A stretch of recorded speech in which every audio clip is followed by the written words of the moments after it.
Won't you come into the light and leave your old ways? Feel the power and the freedom that your soul craves. You're known and loved and wanted more than you know. You could feel it and believe it if you let go. This is what you were made for. You were made for. This is what you were made for.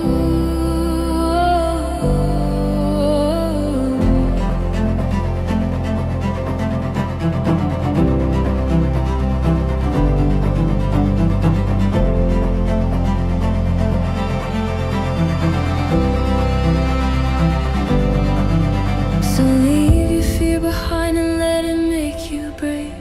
Rest in the assurance that our God saves. He pulled us from the grave and now we're all saints. So join in the communion of His endless grace. This is what we were made for. We were made for. This is what we were made for.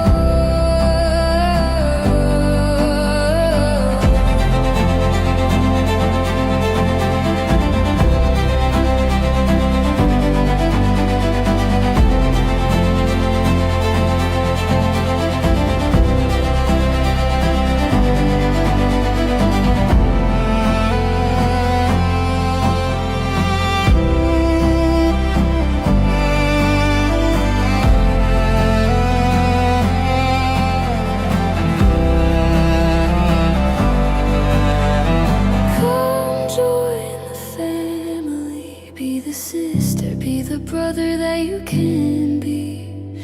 Come join the body. Lend an arm, lend a hand, find your calling.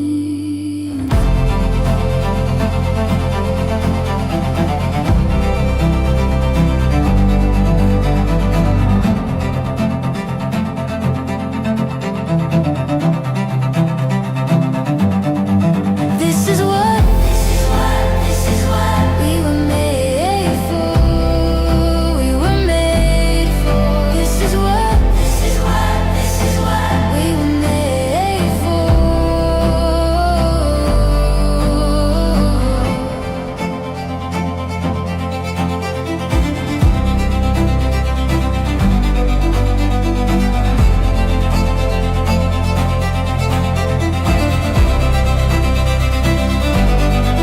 Once you come into the light and leave your old ways, feel the power and the freedom that your soul craves. You're known and loved and wanted more than you know. You could feel it and believe it if you let go. This is what we were made for. We were made for. This is what we were made for. We were made for. Come join the family. Be the sister, be the brother that you can be. Come join the body. Lend an arm, lend a hand, find your calling. Come join the family. Be the sister, be the brother that you can be. Come join the body. Lend an arm, lend a hand, find your calling. This is what we were made for. This is what we were made for.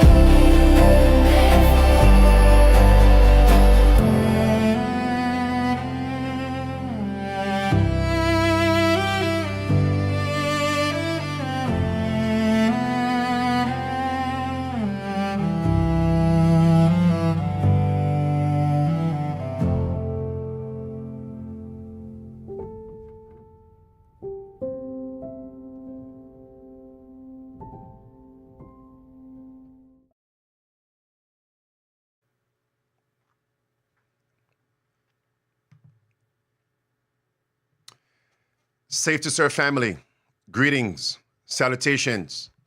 Welcome to this midday power surge. Yes, your spiritual oasis on this pilgrim journey. And today we have a startling, eye-opening, life-changing for the better presentation. And I do have a special guest with me today, Marie Diaz from Eyes on the Times. Welcome, Marie. Thank you so much for having me, Pastor. It's great to be back. I just evaded and eliminated any introduction to get right into this important subject matter. So what is trending? What are your eyes fixed on? Events fulfilling end-time prophecies. Take it away. So, right, what we're seeing in the media is that this Iranian war is actually being used as a catalyst to introduce what, many of us have been talking about, this digital control grid that they've been looking to establish. But in addition to that, we're also seeing that some governments are legislating, quote unquote, an enforced day off. And on top of that, we're talking about introducing QR codes, to ration fuel and things of that nature. The question is, where is all of this tending? And we're going to dive into that today. And for some people, just hearing where we're going based on those themes you laid out, we have seen some of this before. And it's going to get worse. And these are events fulfilling end-time prophecies. Marie, take it away. Sure. So we're going to begin first by taking a look at this article from the Daily Mail. The headline says, food rationing, panic buying, planes grounded, and an economic hammer blow far worse than COVID, which is exactly what you alluded to. And of course, the economists have said that, this scenario could actually arrive within the next few weeks. And so now we're going to take a look at what it says in the article. It says, fears are mounting that the world is headed for an economic blow far worse than the COVID pandemic within weeks. And of course, they talk about the fact that there's going to be food shortages. And as I mentioned, grounded planes and panic buying. And analysts are saying that this isn't just about, the rising prices, but also that it can cause a full-blown supply crunch. It says that this could trigger, a domino effect as far as the global economy is concerned, hitting everything from air travel to food production. And at the center of this is really the Strait of Hormuz and how this passage is central to, people being able to receive the supplies that they need. Obviously, a fifth of the world's oil and gas passes through this waterway. And so it's a vital part of what's going on here and what's causing these issues. And so we're going to also take a look at a video clip here in which the commentator is going to discuss these points further so that we can understand just how vital this Strait of Hormuz really is. So let's take a listen to that. Okay, here it is.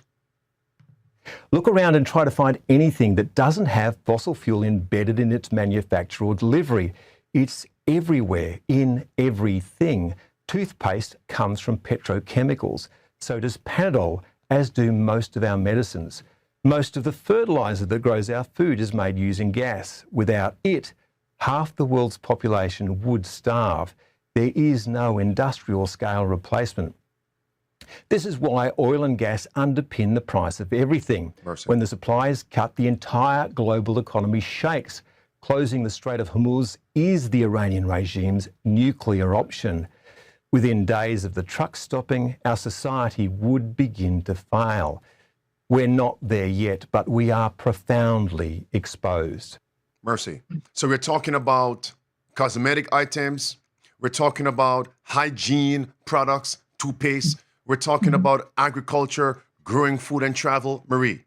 Right, exactly. And also pharmaceuticals, how many people are, in need of those things. And I think one of the things that is really interesting that is going to affect all of us is the fertilizer, has a direct effect on the food production. Right. And so he also said that if, there was a complete closure to the Strait of Hormuz, that half of the world would starve. I mean, we need to stop and think about that. And this is why, as he mentioned in the video, that it is Iran's nuclear option, because of its far-reaching implications. But we also want to keep that point in mind about what he said about how if they end up closing it completely, because that's going to come up again eventually at the end of the presentation. Not sure if you wanted to jump back in here. So this sounds like it is the pestilence 19 2.0. Exactly. As if it is a repetition, but not to the same degree is going to be hotter, going to be worse, not in the same level, but higher, deeper. Because remember, we all recall that there was indeed a supply chain crisis during the pandemic. This one could be worse, Marie. Correct. Yes. And of course, remember that the result of what's happening is based on a de facto closure of the Strait of Hormuz, because, obviously there's a higher risk, with shipments going through the Strait of Hormuz because of the ongoing crisis. So we're not even really feeling the full effects yet. And so we're going to take a look at what the governments are currently doing to mitigate the effects that they're already feeling. So let's take a look at the next article here. It says war on Iran. It says, can fuel rationing, remote work, and short sleeves ease oil woes? And so let's take a look at the next article. It says the world's energy watchdog has advised governments to reduce highway speeds and encourage workers to carpool or ideally work from home to combat, obviously, these soaring costs and fuel shortages. But it also recommended countries consider limiting car access to designated zones in large cities by giving vehicles with odd numbered plates access on different weekdays to those with even numbered plates. And so, of course, that piques my interest, right? Because they're talking about restricting access to designated zones in large cities, right?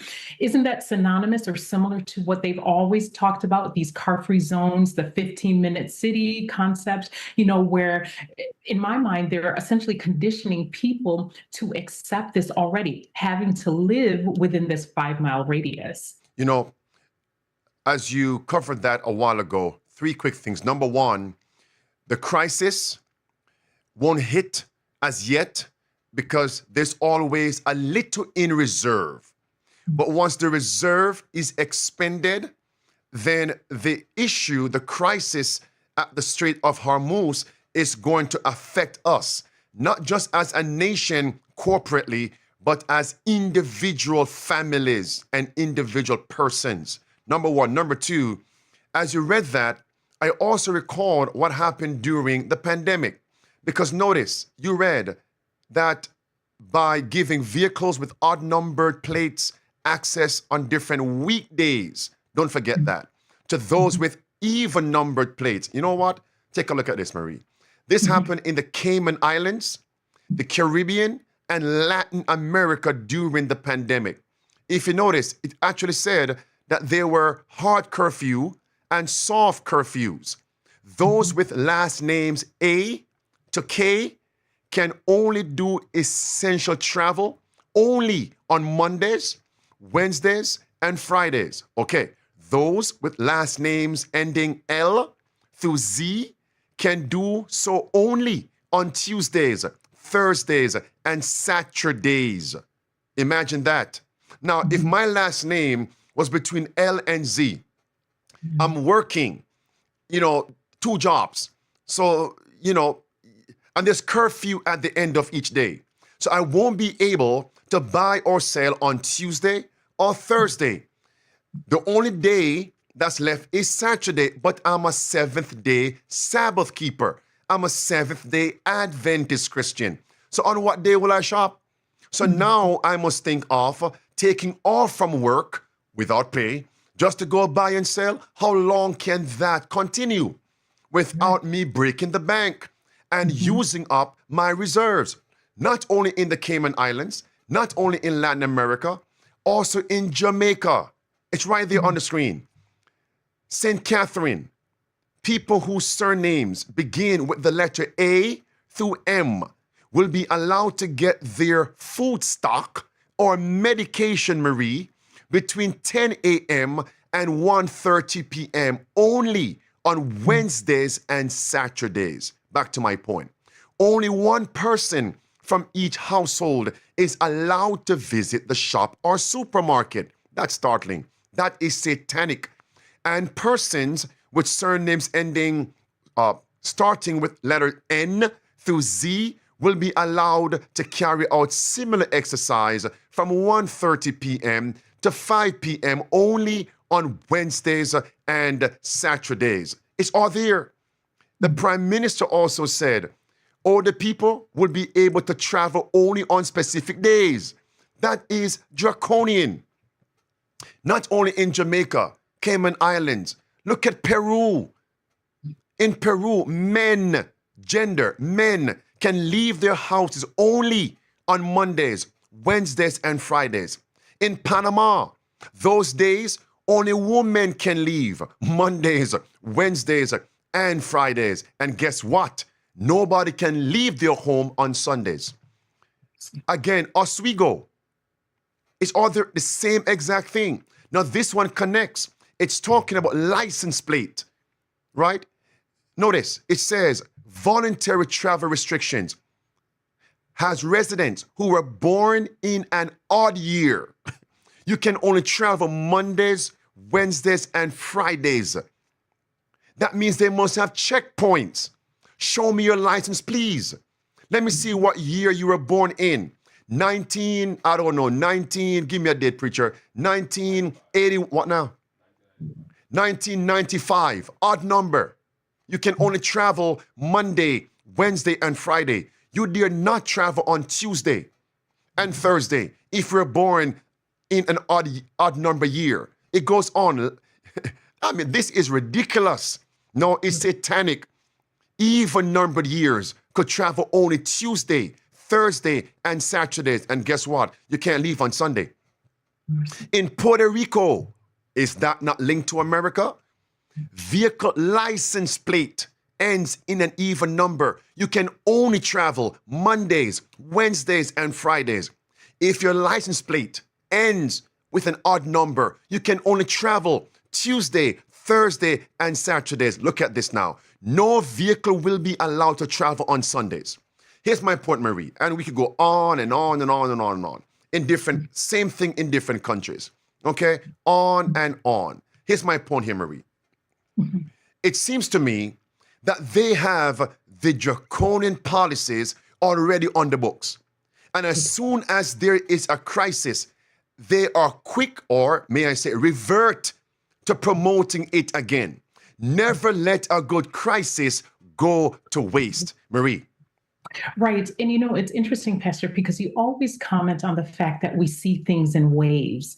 And I believe that you're going to, again, see the waves increase with intensity and also with frequency. And as you rightly stated, one crisis, they revert right back to the same metrics and the same things that they've used in time past, which is interesting too, because, we've talked about this before. I've always said that I have a very holistic view when I look at current events. I may not necessarily understand how it plays in the bigger picture, but I file them away, which kind of leads to the next point that we're going to discuss, right? Because recently there were a couple of legislators here in Congress who discussed the fact that they're introducing these kill switches, right? And we're wondering why in the world would they need to introduce these things? But again, when you're looking at the bigger picture and you're seeing how these governments are starting to say that because of the energy crisis and various things, we're going to have to restrict movement, right? So can you imagine if you have a kill switch in your vehicle and you've gone too far, maybe it's the wrong day, they're going to be able to shut your vehicle down. So for those who may not have heard of it, we have a video clip in which you can listen to this very point. So let's take a listen to that. Okay, here it is. I believe this is politician, Congressman Massey. Here he is. And I regret that we have to offer this amendment. What I'm going to describe will probably sound like a bad science fiction movie, but that's what's written into law. Right now in law that's going to be implemented it says for 2026 and beyond. Now, the reality is the technology doesn't exist, but that doesn't keep legislators from imagining things that they would like to do to infringe on civil liberties. But there is a law that states that every vehicle manufactured is going to have a kill switch in it.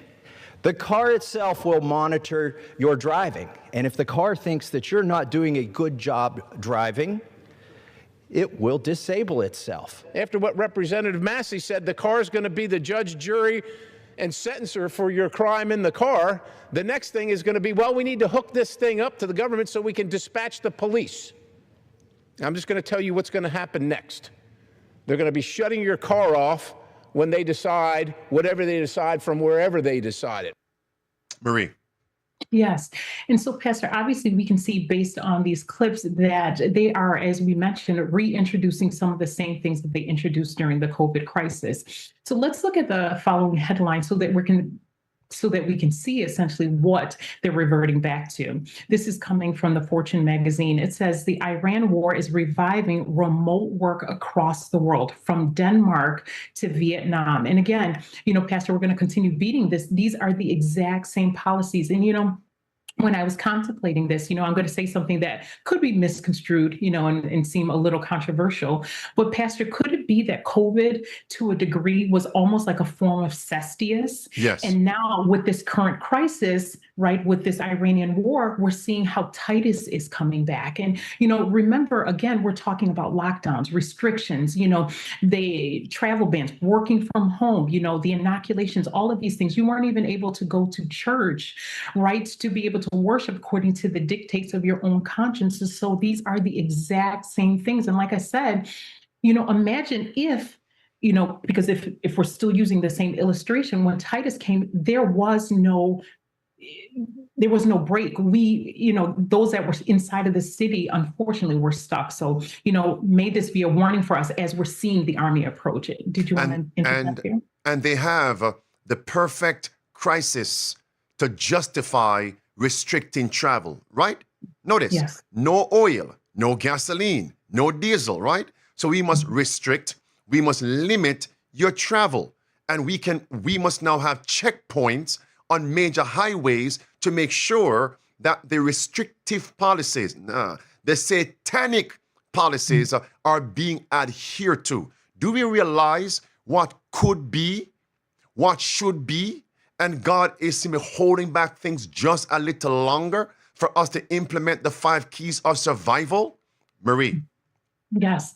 And, with that, Pastor, we just have to realize, too, that it's coming. We have to see it for what it is and hasten our footsteps. So let's take a look at this next article here.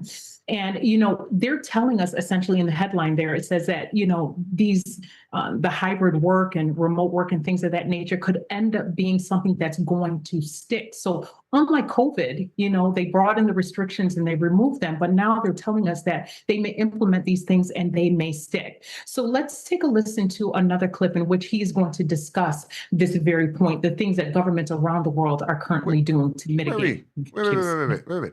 Let's get the headline and the date, because some folks may think this is between March 11, 2020 and May 11, 2023. No. That's Fortune magazine. Yes, it is. Yes. From March the 21st, it says COVID gave us hybrid work.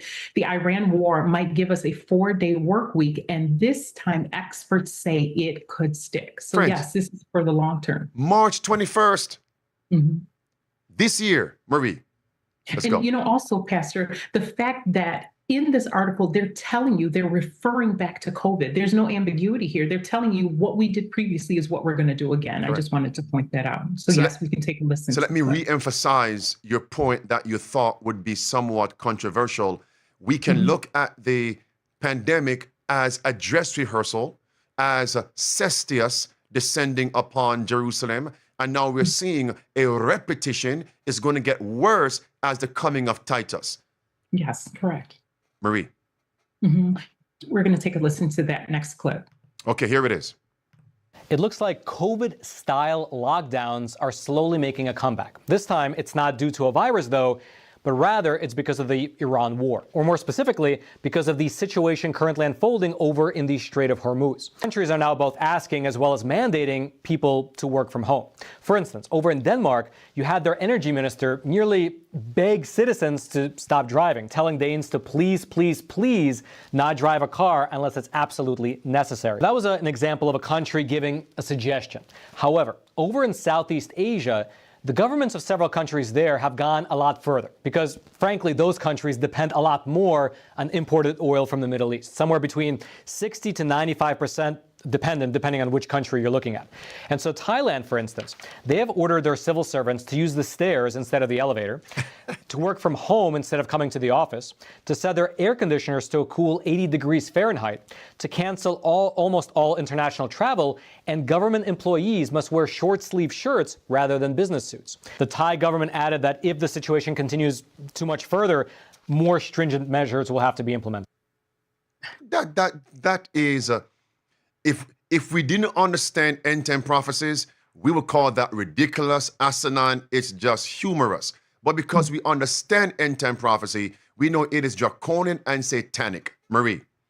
And I'm just wondering, how are they going to monitor whether or not I'm using the elevator or the stairs or like, but then again, there's going to be, I mean, look at what happened during COVID. I mean, there were people who were literally, calling the police on their neighbors and things of that nature. So even the mindset, because it has to be for the common good, the greater good, everyone has to work together. So can you see why Sister White says that we have to move out into the countries so that, I forgot exactly how she says it. So interference with enemies and things of that nature, we have to separate ourselves. But what I really want to emphasize from this video clip is the fact that he talks about how some of these restrictions that the government is rolling out, they're voluntary, right? However, he also noted that some of the governments are also introducing more austere measures, right? And of course, as they deem necessary. And isn't that exactly what they did during COVID? Again, it's like COVID 2.0.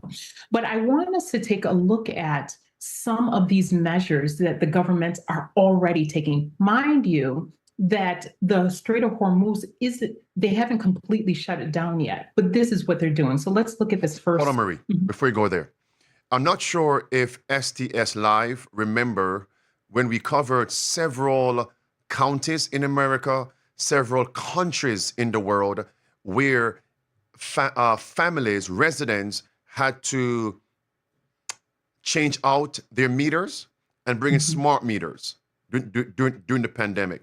And that from headquarters, they were able to manipulate the temperature in your home.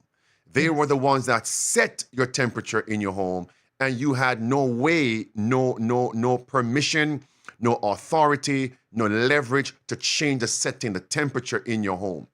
Tell me if that is not satanic. Where are your liberties? So from headquarters, somewhere in the city, in some town, they can fix every home temperature. And if you go above that or below that, if you can manipulate it, they fine you, penalize you financially, jail time. Google that. In Switzerland, even here in America, we cover that. And as they see one more crisis, they are willing to revert back to those same policies or revert to those policies and roll them out again. Never let a good crisis go to waste. That's why I believe, Marie, it's a high possibility that this war with Iran and the dragon nation in the Middle East, it has no end in sight. I could be wrong, but this could be a possibility. It is plausible. They're not going to allow this crisis to go to waste. Marie. Correct. And also, in addition to all of the other elements, right, what's currently going on with Israel and things of that nature. So you're right, Pastor. I completely agree with you that I don't think that there's going to be an end with that. And like you said, never let a good crisis go to waste. So let's take a look at this next headline, which again is part of the sreason why we mentioned this in the title. It says, a public holiday every week. Sri Lankans bemoan the enforced day off. That should send, alarm bells off for Seventh-day Adventists. And Pastor, it's a precursor, for those who see it. And what resonated with me or what came to mind is, could this catapult us? Could governments use this as a pretext, right? Or an excuse, right, to legislate or enforce as they called it, an enforced day off? Why enforced? Why did they feel the need? I believe providentially God allowed, the times to use that headline again to awaken us, because we know eventually it's going to be an enforced day of rest and subsequently an enforced day of worship. It's clear, Marie. It's clear. Yes. And so let's continue looking at this next article. And again, let us connect two dots here, Marie, right? We're talking about oil and energy, right? And if we can cut back on America's energy consumption, what better way to do it than have an enforced day off once a week for everybody in America? And by the way, you know what? Let's make it Sunday, right? Less consumption, right? So we can preserve the little oil that we have left. This is all planned. And very, very soon, they are going to implement it with more teeth, which means more restrictions. Marie. And it ticks so many boxes if you really think about this. You can appease the conservative, right? Because it's Sunday. You can appease the quote unquote leftist, right? Because we're helping the planet. And you see how Sunday is the solution for every issue. So let's take a look at this next article from Fortune. It says Sri Lanka has launched a 4-day work week because of the Iran war. Now the nation is giving workers Wednesdays off in a desperate bid to conserve fuel. It says the government has declared every Wednesday a holiday. I love how they just announced that it's a holiday. For most public institutions in desperate bid to slash petrol use. All state institutions, along with schools and universities, will shift to a 4-day work week starting this Wednesday.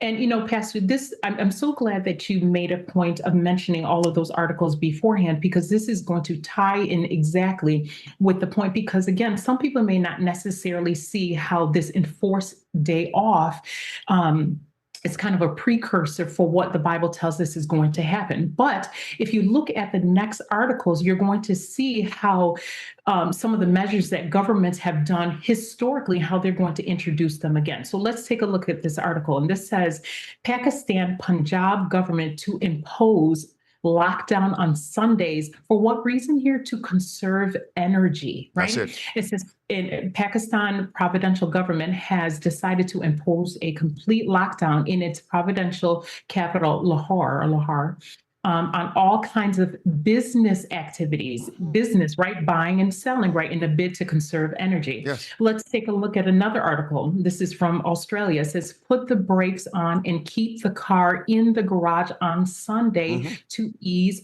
oil shock. And now this is coming from the IEA, which in case the audience isn't familiar with that. The IEA stands for the International Energy Agency. And for those that don't know it, it is an international intergovernmental body. And so, Pastor, it would seem as if, again, the world is being preconditioned to accept, this resting on Sunday, this pausing, not buying, not selling for the ultimate crisis. Again, the crisis in the Middle East is their boogeyman. Is their justification. The sky is falling, and this is what we need to do. That is the agenda. Marie. Right. And so as we're moving forward, we're going to see how we're being thrust into this digital infrastructure. So let's take a look at this next step. Before you go there, Marie, as you read the first article for this segment about them giving all schools, universities, an enforced day off on Wednesday, businesses, forced to close on Wednesday, 4-day work week. And what was their justification? To preserve oil and so on. Do you know, my family, STS Live, they have been talking about rolling out a 4-day work week forever. It's not just because of what's happening in the Middle East.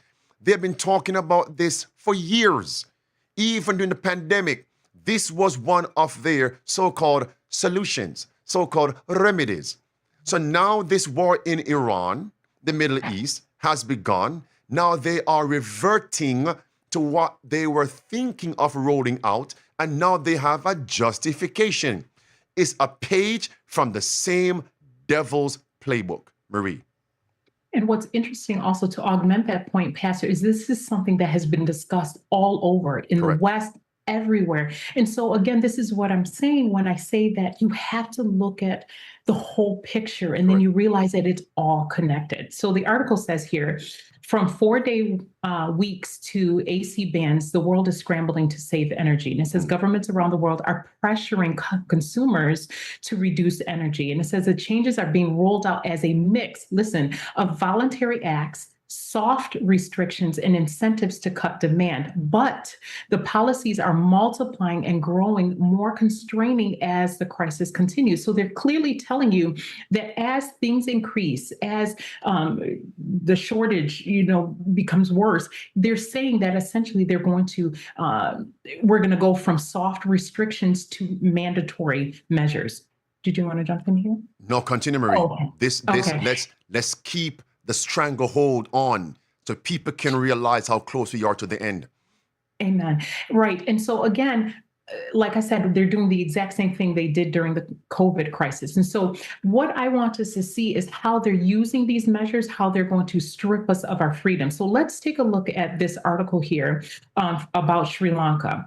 It says Sri Lanka switches to QR code-based system to ration fuel sales. Now, Pastor, when I first looked at this, I had to ask myself, if our government were to introduce a QR code to be able to purchase gas, groceries, whatever, you name it, with strings attached, because we have to look at things from a prophetic perspective. For example, as you alluded to earlier, what if they said that we were only allowed to purchase gas on the Sabbath, and things of that nature? What would I do in this instance? And this is why, we have to stop thinking that these things are going to happen sometime far in the future. These things are at our doorstep now. And this is why it's so important for us to make sure that we're prepared. Horse and buggy. Horse and buggy. As a matter of fact, some horses are very expensive. Horse and buggy. Mm-hmm. Right. Marie. Perhaps, right? And again, like I said, this may seem like this is something far-fetched, but for those people who are living in Sri Lanka, this is a reality for them. And, back to what you were saying about COVID, I actually came across another article from Bermuda, because with the articles that you presented, Pastor, it allotted them 3 days, right? And some people may say that that's sufficient for them to be able to shop on the other days in order for them to get the things that they need. But I want you to take a look at the restrictions in Bermuda for COVID. And it says here, and this is for grocery stores and for gas stations. If you note the hours here, it says that you are only allowed to shop between 7 a.m. and 7 p.m. Now, if you look at point C, if your surname, your last name ends with the letters R through Z, you're only allowed to go shopping on 2 days. That means Saturday and on Wednesday. And so God forbid if you aren't able to go on Wednesday, or what if you get paid on Friday, right? And there's some people who really live from check to check and if they don't have the ability to go on Saturday. Does that mean they're going to go without gas and without food until the following Wednesday? And, like I said, these are things that we really need to think about because, and last point, Pastor, then I'm going to let you in here. This is why I think it's vital for us to think, why are we going to wait until the crisis hits to then move to the country, right? So if that were the case, because that's a misconception, right? How are you going to buy seed? How are you going to buy the land to be able to cultivate it for the time of the crisis? This is why these things have to be done beforehand, because once they cut us off, and there's no way around it. Well, I know someone whose last name ends with R, and he's looking at me right now. Well, his back is turned to me in the studio. He's over there switching. He's Jared Ryan. You dare not move to Bermuda. Marie, take it away. Yes. So we're going to take a listen to a video clip of this QR code system that's being introduced in Sri Lanka. So let's take a listen to that. Here it is. The government has introduced immediate fuel rationing as global supply disruptions linked to the conflict in the Middle East push prices higher. Authorities have brought back a QR code system to limit purchases and prevent hoarding, setting weekly fuel quotas for cars, buses and trucks. While many drivers support the system to ensure fair distribution, others say the reduced fuel allowances are hurting their livelihoods. They claim to be forced to spend hours in queues, making it harder to earn enough to cover rising costs. There are some people who buy and stock petrol. This QR system is good to stop that happening. Although others started a world war, it is we who are suffering. It is very difficult to make a living. I am in this queue from morning. The QR code is a very good thing, but the amount of fuel allocated to a tuk-tuk is not enough. It is better if we get 25 liters, 5 liters a day for 5 days. Mercy. Marie. And I'm just trying to imagine, if you're not even able to fill up your gas tank, do you see how this system would suit the agenda so that they can manipulate us? You can't travel. You can only go so far. We limit how much you get. This is why, again, you have to have these things well in advance. And, as I'm saying this, again, this is all part of the agenda. You may say, how so? We've talked about this at length, about the United Nations 50 and 5 agenda, Correct. and also the World Economic Forum's agenda in which, and I believe that we have a graph for this, in which they are going to link everything, all of your essentials to your digital ID. So I'll just imagine them incorporating, a QR code to the system in which, dictates where you're allowed to travel, how you interact with the government, smart cities, telecommunications, all of these things are going to be interlinked. And this is just another cog on the wheel for them. And if the other thing, to further solidify this point, we're going to play a clip in which the commentator is going to tell you that the same people that have been pushing the climate agenda are also in charge of determining who can and cannot, what you should or shouldn't do. It's all linked. Let's take a listen to that clip. Okay, here it is. Australia is in an energy, oil and gas mess. Against the backdrop of Iran, we have 36 days of fuel left, but the PM will tell you it's all your fault that supply is running low. Anthony Albanese told us all not to panic, but a week later, Labor admitted it's not ruling out fuel rationing and has appointed a fuel czar to deal with supply. And guess who's been selected? Anthea Harris, the inaugural chair of the Climate Change Authority, a woman who spent years trying to rid the country of fossil fuels. Mercy. Okay.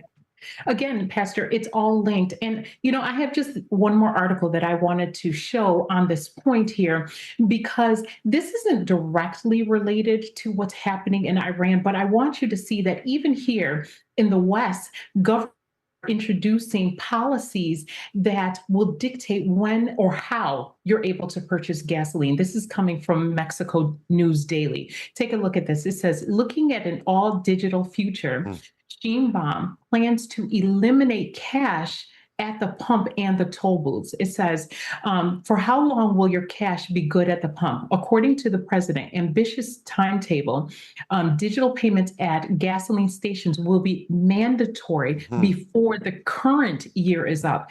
As part of her goal of digitizing the Mexican economy, President said on Wednesday that the cash payments at gas stations and highway toll booths will be eliminated starting this year. And again, Pastor, I know you've talked about the fact that it seems like the United States is behind the ball. We are not.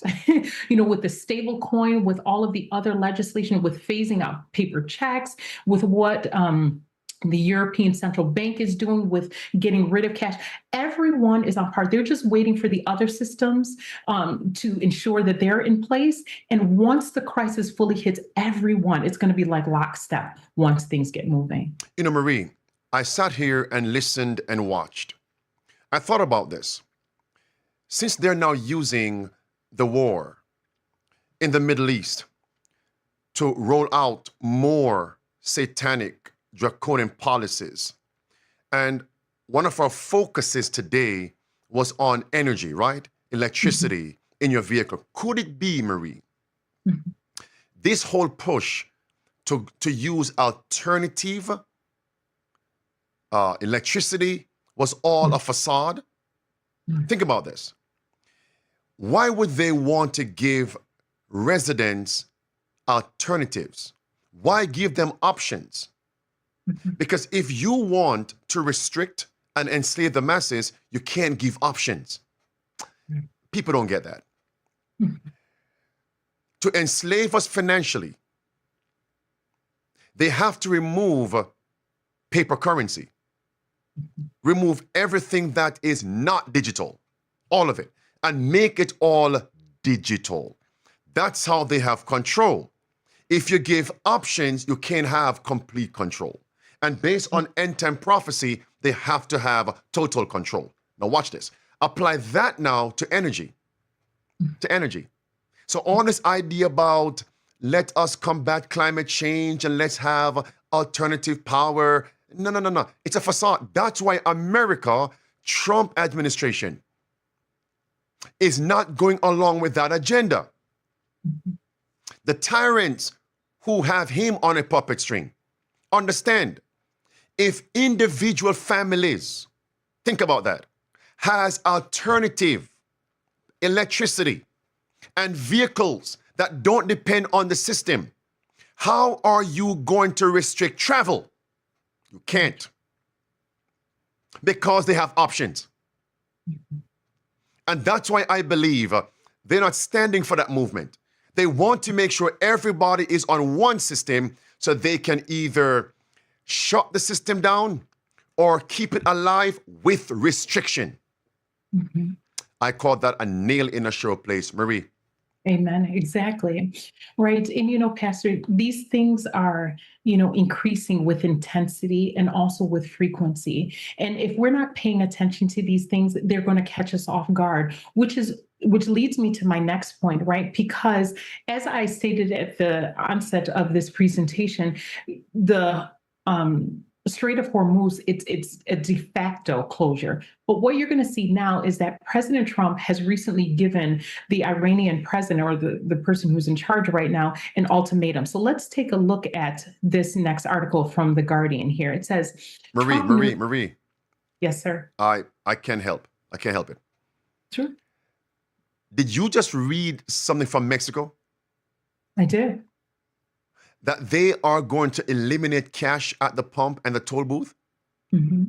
And this is going to be rolled out this year, 2026? Yes. So that means toll booths, if I live in a state where there are several toll booths all over the highways, if I am not a part of the digital-only society, how am I going to travel? Right. So now, I once lived in New York. You can't cross bridges nor tunnels without coming to a toll booth. I lived in Florida, Turnpike, the 408 Express. You can't cross those main arteries of the roadway without crossing through toll booths. Can we see what's coming? These are going to be military checkpoints. A police state. If you're not in the system, you can't travel. Okay, Pastor, I can take side roads. Oh, is that so? Don't you think they already know that they'll put things in place for side roads too? No way out. What does a siege mean? You are totally surrounded. Highways, byways, and edges. Marie, take it away. Pardon me. Let's go. No, certainly. Which is interesting that you also noted that, because we've touched on this before. I didn't include it in this presentation, but you can look it up, where President Trump is looking to deploy the National Guard nationwide in all 50 states in April of this year. Interesting timing, right? Of all times, right? They're implementing it there. Not just that, recently, if you're watching the news, you also know that there's a shortage in the airports, and they're also looking to deploy ICE agents into the airport. Again, interesting. No way out, no way.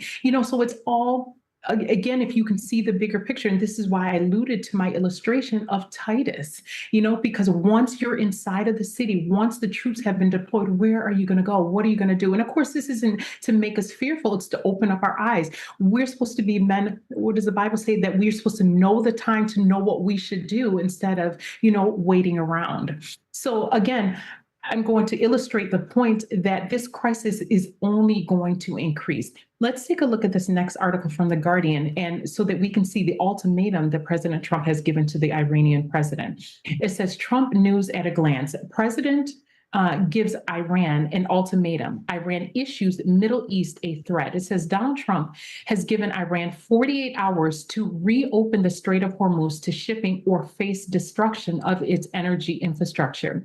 Tehran, in response, said it would irreversibly destroy essential infrastructure across the Middle East, including vital water systems, if the U.S. follows through on Donald Trump's threat. We're also going to take another look at another article from the Times, and it says, Iran threatens to close Strait of Hormuz completely if Trump attacks power plants. And so again, with all of the aforementioned points, they haven't completely closed the Strait of Hormuz, and you see already what the governments are doing. So imagine once they completely close the system down. And again, referring back to that initial video clip that we played, he talked about half of the world would starve. So do you see how we are on the precipice of a great crisis?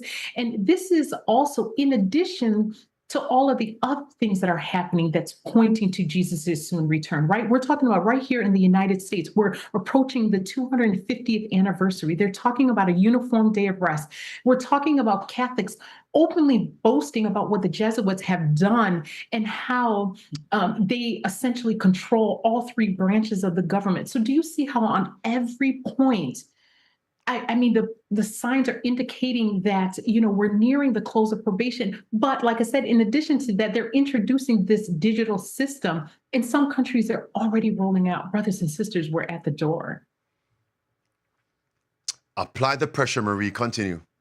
Right. And so this is the last point that I want to mention as far as I'm concerned with this presentation is as these things are increasing, the great controversy talks about how morality is going to decrease, right? And we're going to see crimes and all sorts of things happening. And we're starting to see a taste of that, right? Remember that a shortage on fuel and oil and things, it's not just the oil, it's transportation, food production, fertilizers, all sorts of things, right?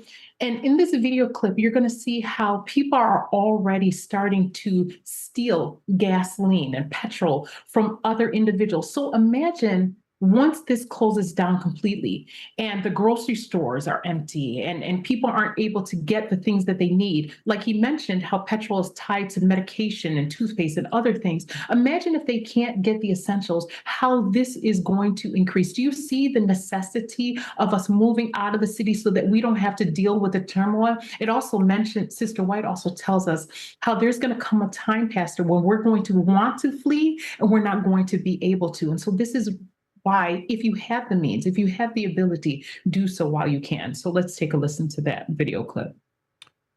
Here it is. And the war in the Middle East is having effects here at home, with authorities bracing for an increase in fuel theft across the nation amid skyrocketing petrol prices. Lizzie, it's a sign of just how desperate the fuel crisis is getting. In Queensland, truckies, fuel brazenly stolen while they're sleeping at rest spots. Queensland truckies are now being told to lock their fuel tanks. Panic is also sweeping across Victoria. Police are investigating in Kyneton fuel thefts there after a number of cars were targeted. Petrol prices are continuing to soar and there's little relief in sight. The last thing, Pastor, I want to say on this point, I didn't put it in this presentation, but I was thinking about it. In book 5 of manuscript releases, Sister White talks about how in India and Russia and in the cities of America, and I'm paraphrasing because I don't remember, but she talks about how the increase in cost in food and things of that nature will eventually lead to a civil war. Could this be the catalyst, right? Because again, remember, you're talking about, cutting off oil and petrol and gasoline, things of that nature, right? People aren't able to get the things that they need. Could this be the trigger? And again, remember when you talked about Professor Jang, right, X, and how he talked about how there would be a draft, and this too could lead to a civil war. So there's so many components to look at. We definitely, are in the thralls of, these birth pangs that the Bible has said were going to come. It's startling, everything you have shared today, Marie. I want to begin to wrap this up by pointing all of us back to Matthew 24. And those signs in verse 7, the wars, the famines, the pestilences, the earthquakes in diverse places. This is a 4-prong attack. And most forks, I believe, has 4 prongs. And the next time you have a meal with a fork, remember these 4 tools in the devil's toolbox. And we just saw the devil use the prong of pestilence to roll out draconian satanic policies. And that lasted for 3.5 years. March 11, 311, 2020 to May 11, 2023, 511, 911. Think about that. And now things have abated somewhat. And here comes another prong from Matthew 24, verse 7, wars. It's clear from the scriptures. And as a result of the wars in the Middle East, those same policies have now come back to the forefront. Nothing hasn't changed. They are reverting to those same policies. And notice, there's one thing they all have in common, that's famine. No buy, no sell. Pestilence, the pandemic, famine.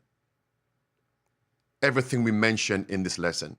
Now the wars, famine. That is, as it were, the glue. The glue. Why? Because the love of money is the root of all evil. And if I can bring people to the point of starvation, like Esau, they'll sell their birthright. Like Esau, they will bow, give up their faith, rights, and liberties just to be able to eat, to survive. As it was in the time of Pharaoh in Genesis 47, that glue, that bonding slime is a famine. You can't buy, you cannot sell. That's why I don't believe the war is going to be abated anytime soon. They are going to juice this as if they were juicing a ripe orange or grapefruit or squeezing some lemons or limes, because they will never allow this good crisis to go to waste. With that in mind now, think about practical preparation. Because based on verse 8 of Matthew 24, it says, all these are the beginning of sorrows. Then verse 9 says, then shall they deliver you up. So we are going to be the next target, God's people. We will be the last target. We shall be afflicted, threatened with death. We can't buy or sell. We will lose our rights, lose our liberties, even our properties down the road. So what then is the work of preparation? Marie, I want to revert to a point you mentioned earlier, where they said the war in the Middle East is affecting toothpaste, affecting medication. Let's stop right there. How many Americans are sick? How many Americans depend on these medications from pharmacia, the pharmacists? How many? Just imagine if that were a crisis, a supply chain crisis on medication. You talk about depopulation. Come back here. So what has God told us? So now, he told us, put it back on the screen, preacher, right? He told us, Marie, in Last Day Events, page 80, that soon, I wish to tell you, that's how it begins, soon, none know how soon. Listen, no work will be done in ministerial lines, only medical missionary work. It's also in Maranatha, page 185. It's in volume 7, page 62. We have come to a time every Seventh-day Adventist must take hold of medical missionary work. Volume 9, page 169. It is God's purpose that his methods of healing without drugs should be carried throughout the large cities through our institutions. Volume 9, page 169. As religious aggression subverts the liberties of our nation, those who stand for freedom of conscience will be placed in unfavorable position for their own sake while they have opportunity. They should become intelligent in regard to disease, its causes, prevention, and cure. And those who do this will have a field of labor anywhere. There'll be sick people, plenty of them who will need help, not only of our own faith, but largely those who know not the truth. That is a practical work of preparation. Marie, do you remember the movie Leave the World Behind? I do. When everything was shut down? Do you remember in the video, I believe at least one youngster became ill? Where was he going to go? I don't know. I saw the previews and I saw that there was one man who was prepared who had medication. As if God is telling us. And that's how I'm going to end this now. When we go back now to the 5 keys of survival. The first key is conversion. The second key is country living. And the third key now is having food, water, and resources. Now, let's unpack the resources. Are we not in a food crisis? So what if things were to shut down right now? How would we eat? Woe unto those who give suck in those days. You see? You see now? Luke 21, verse 20 through verse 23. The woe is not simply for parents with children. No. It's for parents who refuse to make the necessary preparations. There are going to be families with young children, infants, toddlers in the time of trouble. But because the parents are faithful, God will preserve. Amen. Didn't Jacob say when he was about to meet Esau that he had the mothers with young ones, so he can't move too fast? So my men go before while we trot slowly. Yes, so we can make sure the young ones aren't tired. So they're going to be young ones. But once the families, the parents are implementing the first key, the second key, God would take care of your children. But what if you refuse? Woe unto those who are with child and those who give suck in those days. Now, not only food, but what about electricity? That's why I am a big proponent of having alternative power. Yes. If not, how are you going to survive? When the county, the city, shut down your electricity, what are you going to do? When we weren't born and raised in the 1920s, we aren't inclined to live like the Amish people in that regard. We're so accustomed to these commodities, conveniences. How are we going to survive then? How? And that's why we need to depend on nature. And by depending on nature, you're depending on God. And I know some negative people, oh, Pastor, I can't. You see, the I can't attitude will make you defeated. No blessings. I can't. Because God is going to put the solitary in families. Do your part. God will provide. He will. So stop murmuring and complaining. Come back here. So, yeah, we have to have these things for a time. Because at a particular time, in the near future, we have to leave these things also. But at least we can endure the crisis. We won't have to bow because we have made the preparation. Also for water. You can live without food a few days. You can live much longer without electricity, but not without water. Water, you have to have an independent source of water. And that's why we must get the filter system.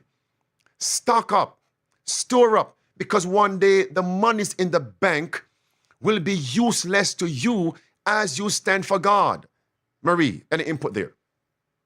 You know, Pastor, everything that you're saying is so pointed. And I love the practical steps that you're saying that we can take, and for the encouragement for those who don't have the ability to run out, the Lord will provide. I do want to revert back to what you were saying about the famine. And of course, Pastor, because we're talking about an oil crisis, right? Wasn't there a famine in the land with the virgins, and how it not only was a literal famine, right, but a spiritual famine. And so it just goes to show how you're showing the practical steps, right? But the spiritual steps are just as important as you mentioned, that we have to have that oil, that literal oil. And again, like I said, it alludes to the practical steps as well, because we also have to store up. I just wanted to mention that as well. Marie, let's go out not with a whimper, but with a bang, shall we? Sure. Okay. We know that Sunday blue laws, I'm going to make a distinction between Sunday blue laws and the mark of the beast. One more time, based on these current events you shared with us today. The Sunday blue laws in America only restricted buying and selling and to some extent travel only on Sunday. But do we all realize, based on what was covered today, during the pandemic, people could not buy or sell not only on Sunday, but some could not buy on Monday, Wednesday, and Friday. Others could not buy on Tuesday, Thursday, and Saturday. Are we together now? So we are seeing a precursor of what the mark of the beast is going to be. No buy on sale for God's people on any day. That's a nail in a sure place. And that's what the pandemic was says to us. A dress rehearsal. Do we see it? And this time, it's not going to only affect local, city, and state, but federal. Marie, that's it. It is, Pastor. Nail in a short place. So, friends, let us understand that what was covered wasn't only in the pandemic, but what they're now proposing. Wednesdays off. What's your last name? It begins with what letter? You can only buy and sell on these days, but not on other days. Merciful Father. And only the household head can travel and purchase things. How will they monitor that? How will they monitor compliance from non-compliance? We are in a crisis, and God is holding back the winds of strife so we can be prepared. STS Live and the rest of you, let us be about our Father's business. And that's why it's time for aggressive, effective evangelism. The fourth key of the 5 keys, and number 5, assisting those who are less fortunate. Marie, thank you again for joining us for Midday Power Surge. Amen. Thank you for having me. Beloved, by God's grace, we'll see you tomorrow at 12 noon Eastern for Midday Power Surge. Again, if you were blessed by this, impart it to others. Amen to that. The protest continues. The Reformation continues. Get ready, remain ready, get others ready. The end is upon us. Maranatha. Iran may have just declared war on your money. The Iranian parliament speaker issued a new warning in the middle of this widening conflict with the United States, suggesting that the country's financial institutions and investors might be treated as military targets. Now, this is the Speaker of the Parliament, so I don't know at what level this is official regime policy here, as I'm not an expert on that. But nonetheless, this narrative continues.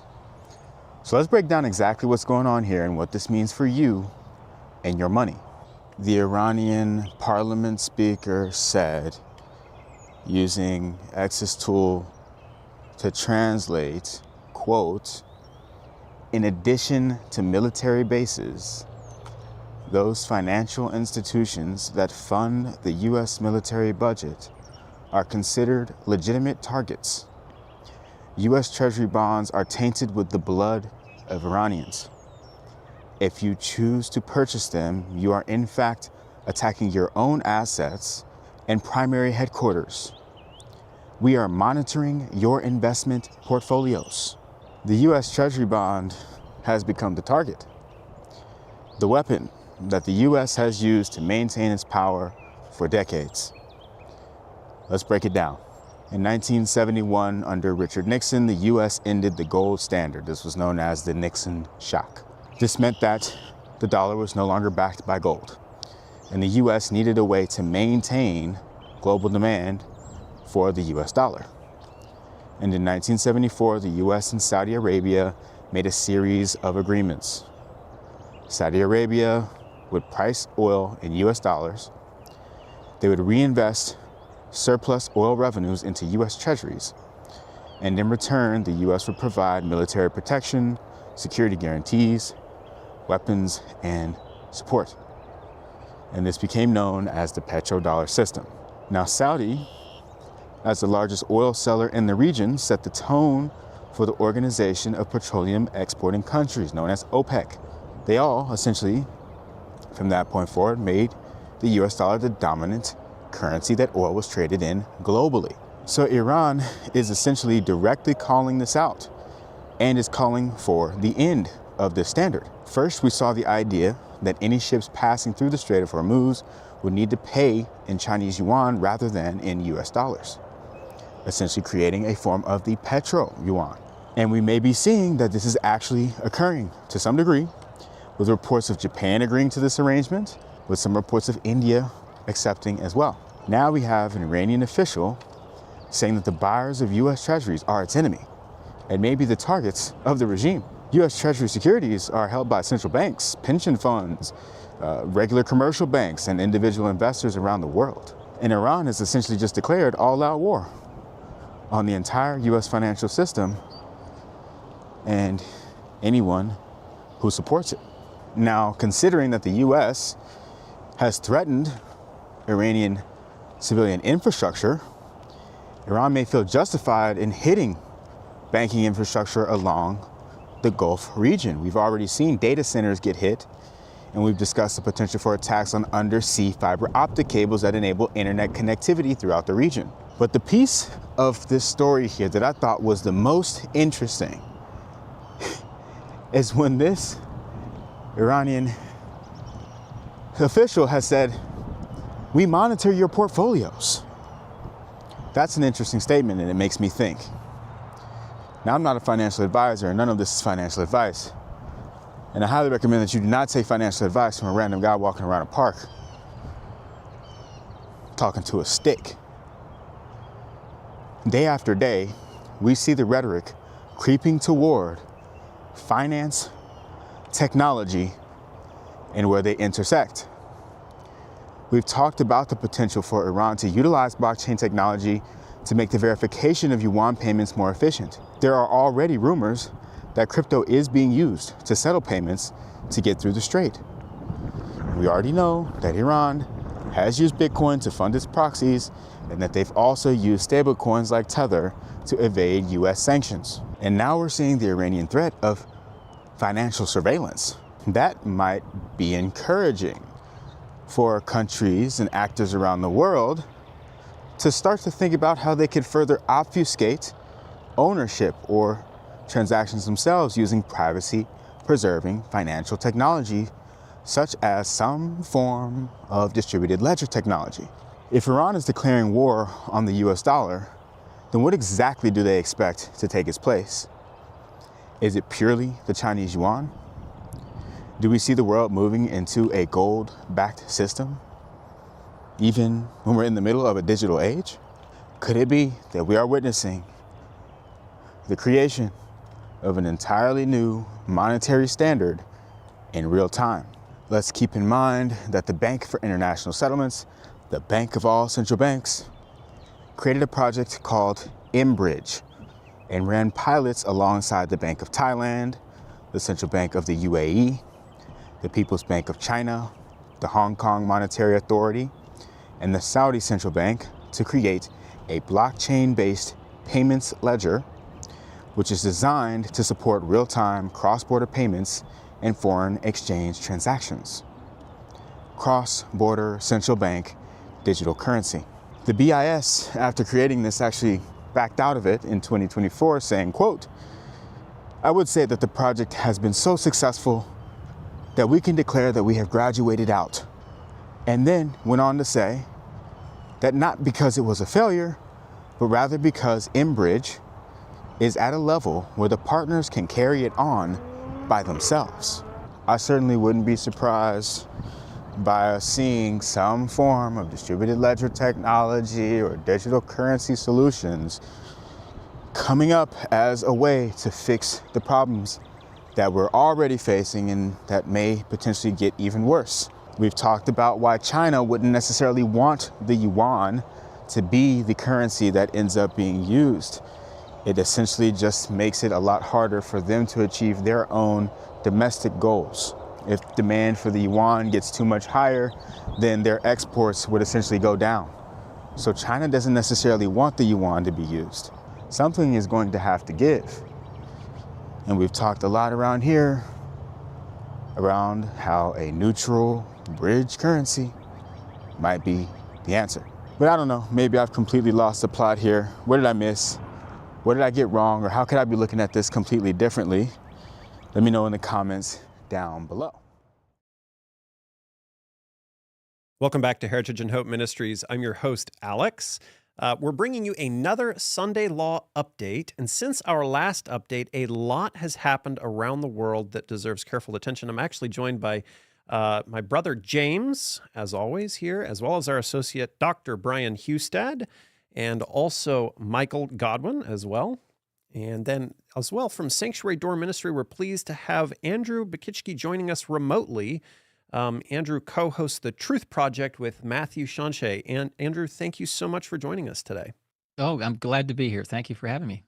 Before I dive in, I just wanted to say, since our last couple videos, I really wanted to thank those of you out there who supported this ministry. We made the announcement a couple videos ago that we've actually turned off advertisements for this channel because we're letting God lead, and we don't want any advertisements playing on Sabbath distracting viewers from listening to this content. So we've had some people that have reached out and been willing to donate to our cause, and I just wanted to thank you guys so much for doing that. It means the world to us, and it really helps further this cause. But, guys, there's been a lot that has been going on. We actually just had entered, another armed conflict? Or is that just saying it too mildly? With the Iran offensive that took place. But before we kind of jumped into that, I kind of wanted to see what else has been going on. James, what have we seen that has been kind of pushing us towards this narrative? Well, wars and rumors of wars, but we've also had a State of the Union address here recently from Donald Trump. Mm-hmm. Let's take a look at some of the things that were said there. It's kind of interesting.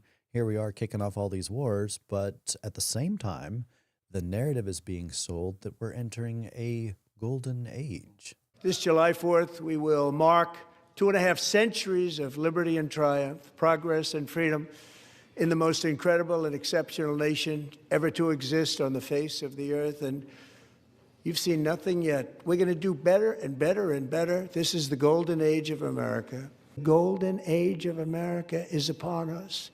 The revolution that began in 1776 has not ended. It still continues because the flame of liberty and independence still burns in the heart of every American patriot. And our future will be bigger, better, brighter, bolder, and more glorious than ever before. Thank you, God bless you, and God bless America. Do you guys think we're entering a golden age? I mean, that to me, that sounds like something very prophetic in the sense of if we look at Daniel in the days of Nebuchadnezzar, right? A golden age didn't exactly bode well for religious freedom in their day. Mm-hmm. It's going to be interesting to see where this goes. But listen to his first congressional address here with his in his second term. This was March 4, 2025. Take a listen to kind of a replay of that. The golden age of America begins right now. America is back. 6 weeks ago, I stood beneath the dome of this Capitol and proclaimed the dawn of the golden age of America. From that moment on, it has been nothing but swift and unrelenting action to usher in the greatest and most successful era in the history of our country. My fellow Americans, get ready for an incredible future because the golden age of America has only just begun. It will be like nothing that has ever been seen before. You're the first graduating class of the golden age of America. We're in the golden age. You watch. This is the golden age. We've done things that nobody thought possible. 100 days yesterday. The golden age of America is upon us. This is a golden age. The golden age of America is upon us. We are in the golden age, It's going to be a period of time the likes of which I don't think this country has ever experienced before. The Trump economic golden age is full steam ahead. America is back. 2025 is setting the table, but the banquet's going to be in 2026. This is the golden age. My fellow Americans, get ready for an incredible future because the golden age of America has only just begun. Two chapters of the same story, from the golden arches to the golden age. This administration's moving at political light speed. This will be America's new golden age. Wow. You know, if I had to say that, you know, his slogan for his first term, like 2016, it was "Make America Great Again," right? And he carried that into the second term. But he's using the golden age so much, it almost feels like his new slogan for like his second term is the golden age. I mean, what do you guys think? I mean, that's kind of how he's using it. It's being used so much. I mean, you saw just how many times. It's not just like one errant comment. Yeah, definitely not. Definitely not. I mean, he also campaigned as the president of peace, and we've seen how that has turned out, especially this year. But, you know, when I hear the golden age, I can't help but think of the age of Aquarius.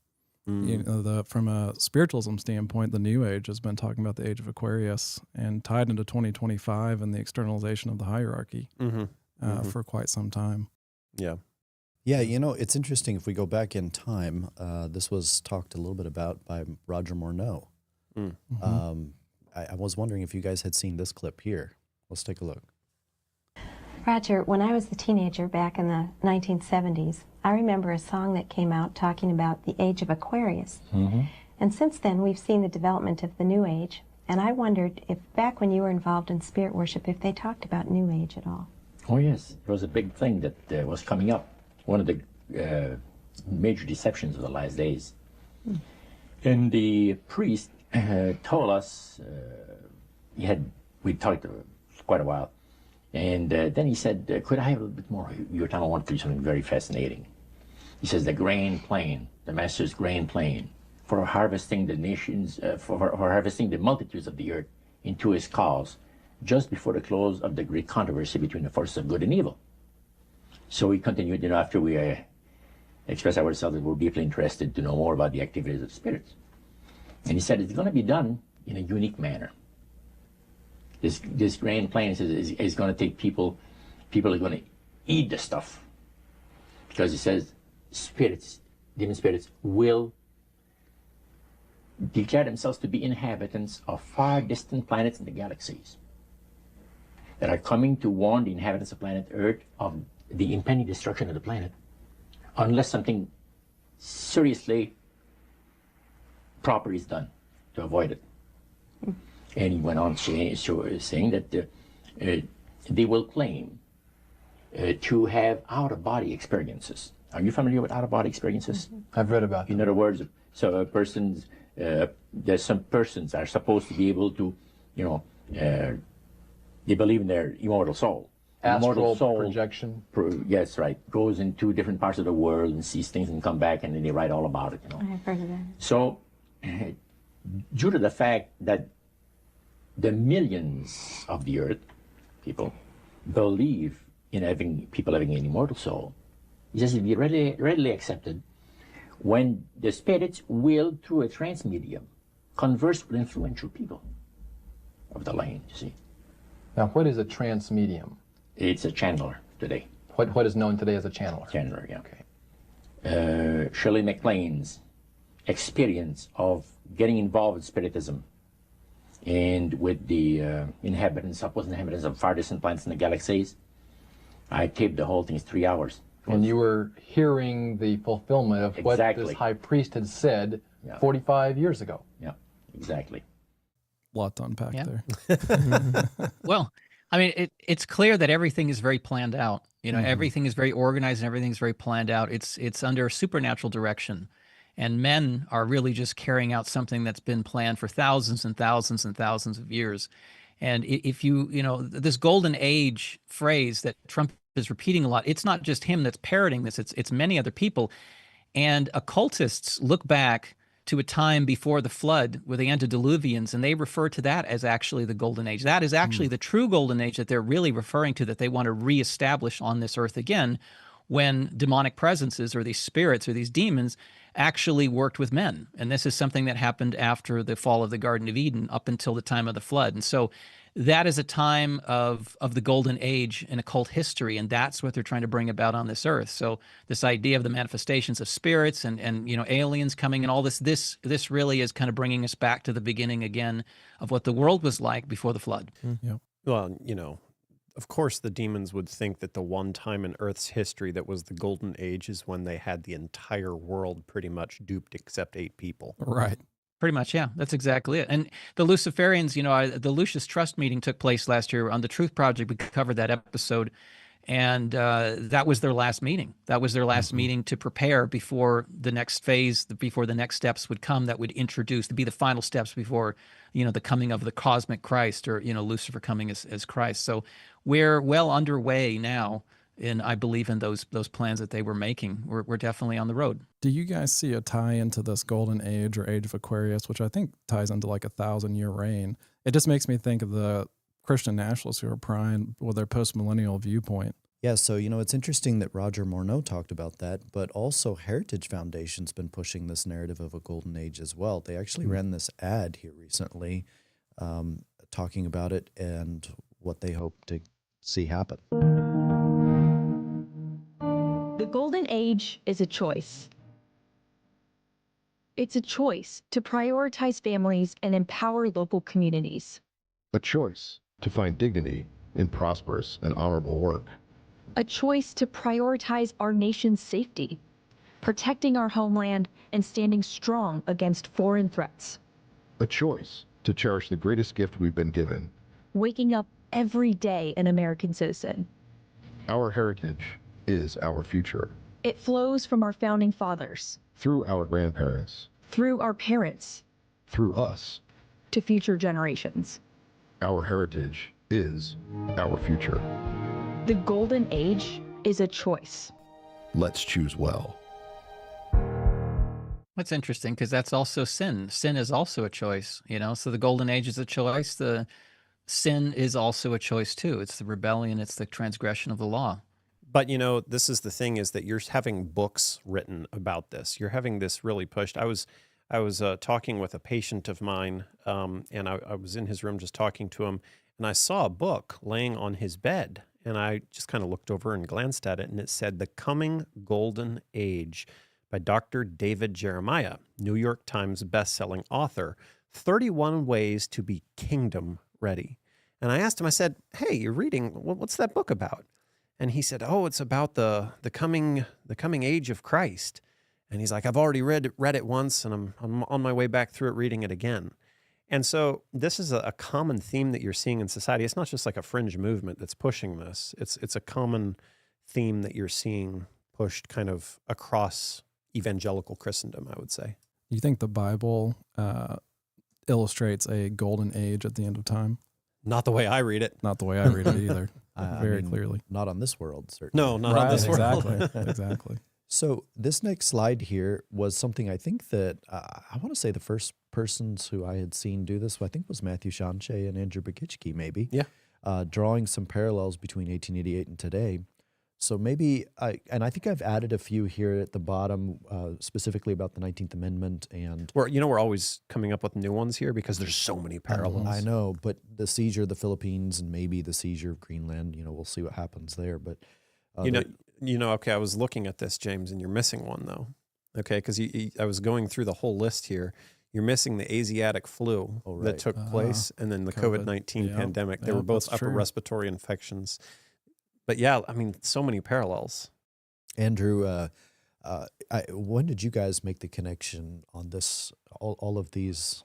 Yeah, no, actually, that was something that I had actually put in one of my earliest sermons when I started to speak. I was actually doing a Righteousness by Faith series that was based on W.W. Prescott's series from 1893, I think.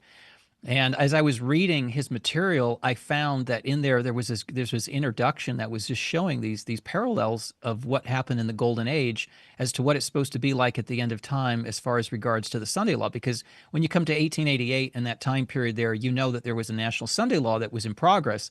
And then it just basically gave this history there. And I started to do more studying. I did more, I did more online searching. I did more historical research. And that's actually what I presented with Matthew Shawnshea in that episode was something I had in a sermon, I don't know, maybe 3 or 4 years prior to that I just did once or so, and I didn't really come back to it until we're in this time right now. And I said, hey, you know what? There's all these amazing parallels that are taking place right now.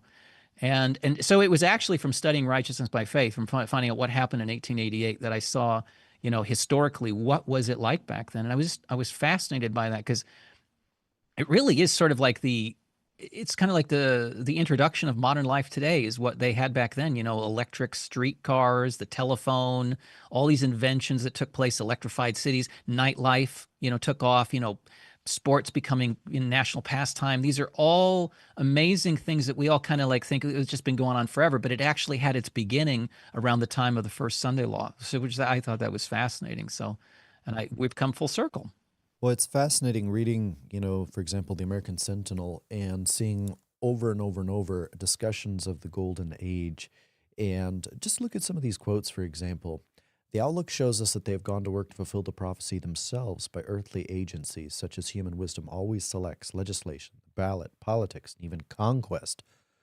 Hegseth. Mm-hmm. They are going to make the world good and usher in the Golden Age by vote, by grasping political power, and by the forcible extension on the earth of the blessings of American Christian civilization.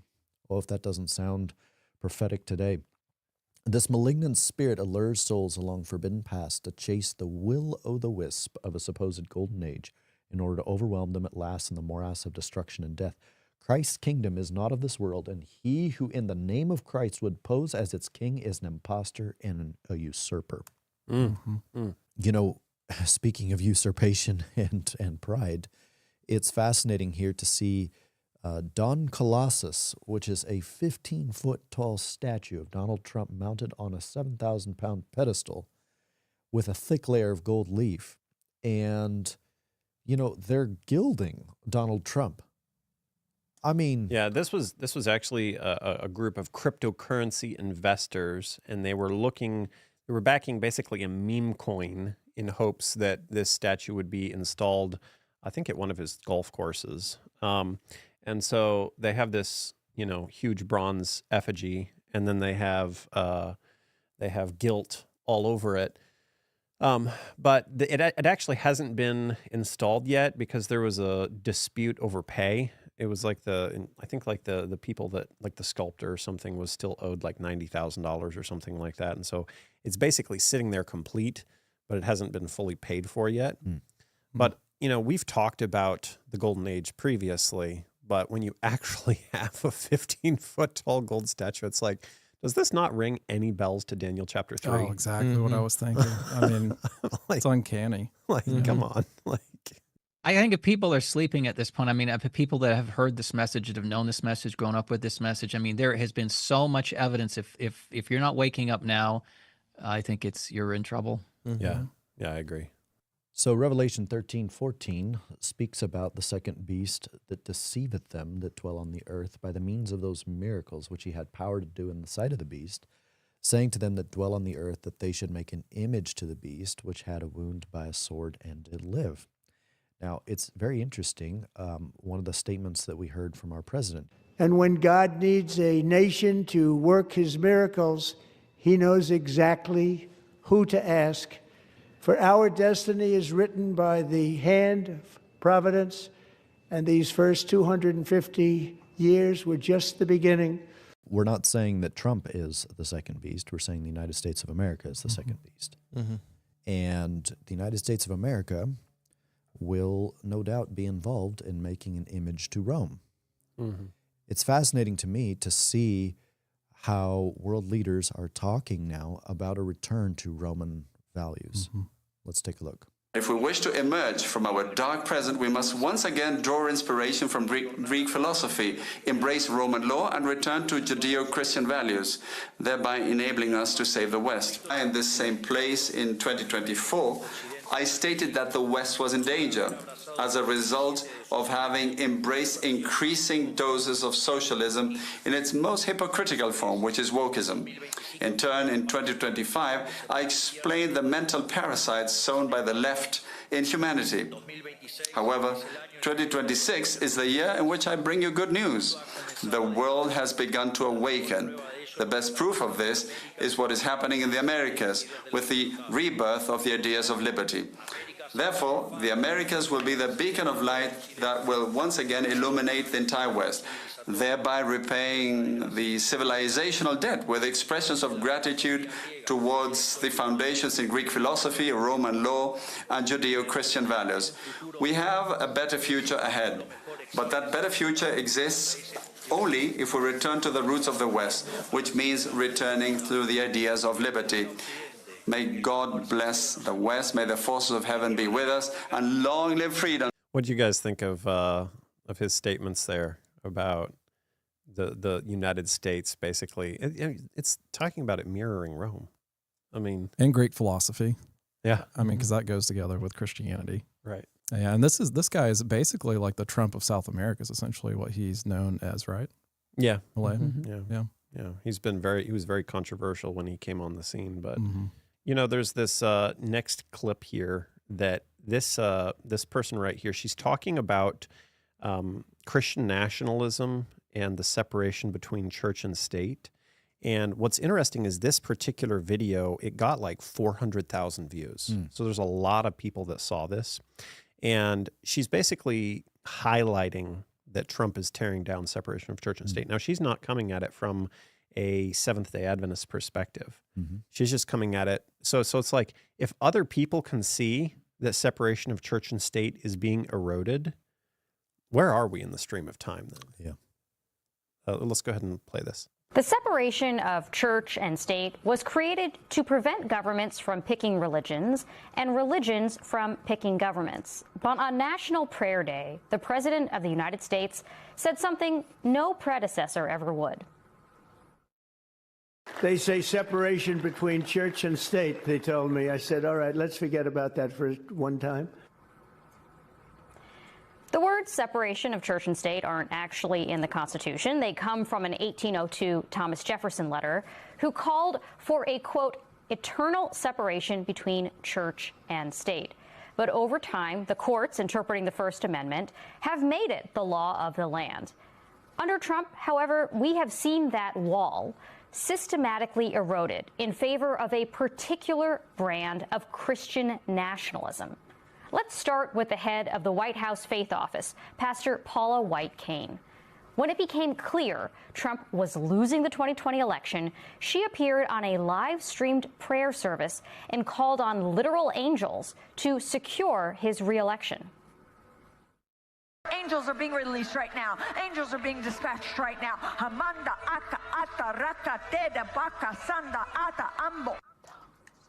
Then there's Attorney General Pam Bondi chairing the task force to, quote, eradicate anti-Christian bias, unquote, in a country where 87% of Congress identifies as Christian. Or Texas Lieutenant Governor Dan Patrick, who has pushed for the 10 Commandments in public schools while chairing the Religious Liberty Commission. It's even in the military.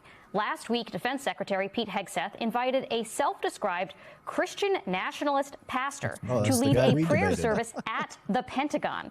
A pastor who has publicly advocated for repealing women's right to vote, and in his 1996 book argued that slavery promoted, quote, affection between the races, unquote, in the South. To be clear, Christian nationalism is not Christianity. Christian nationalism is the belief that America was founded as a fundamentally Christian nation and should be governed as such. A stunning new poll this week found that as many as 1 in 3 Americans are either adherents or sympathizers with Christian nationalism. Among Republicans, that number jumps to more than half. Thomas Jefferson wrote his separation of church and state letter in 1802 because he understood something fundamental. The wall he described wasn't built to keep faith out of America. It was built to keep the government from deciding whose faith counts. You know, this next slide right here is from the study where they were kind of looking at support for Christian nationalism, adherents versus sympathizers. And if you look at, there's a good portion of people that are fairly in favor of it. So, I mean, I really think that we're going to see a lot more of a push in that regard. There's another video here actually by Stephen Wolfe. Now, he's the author of The Case for Christian Nationalism, and he was actually discussing how Christian nationalism is being studied by the Presbyterian Church in America.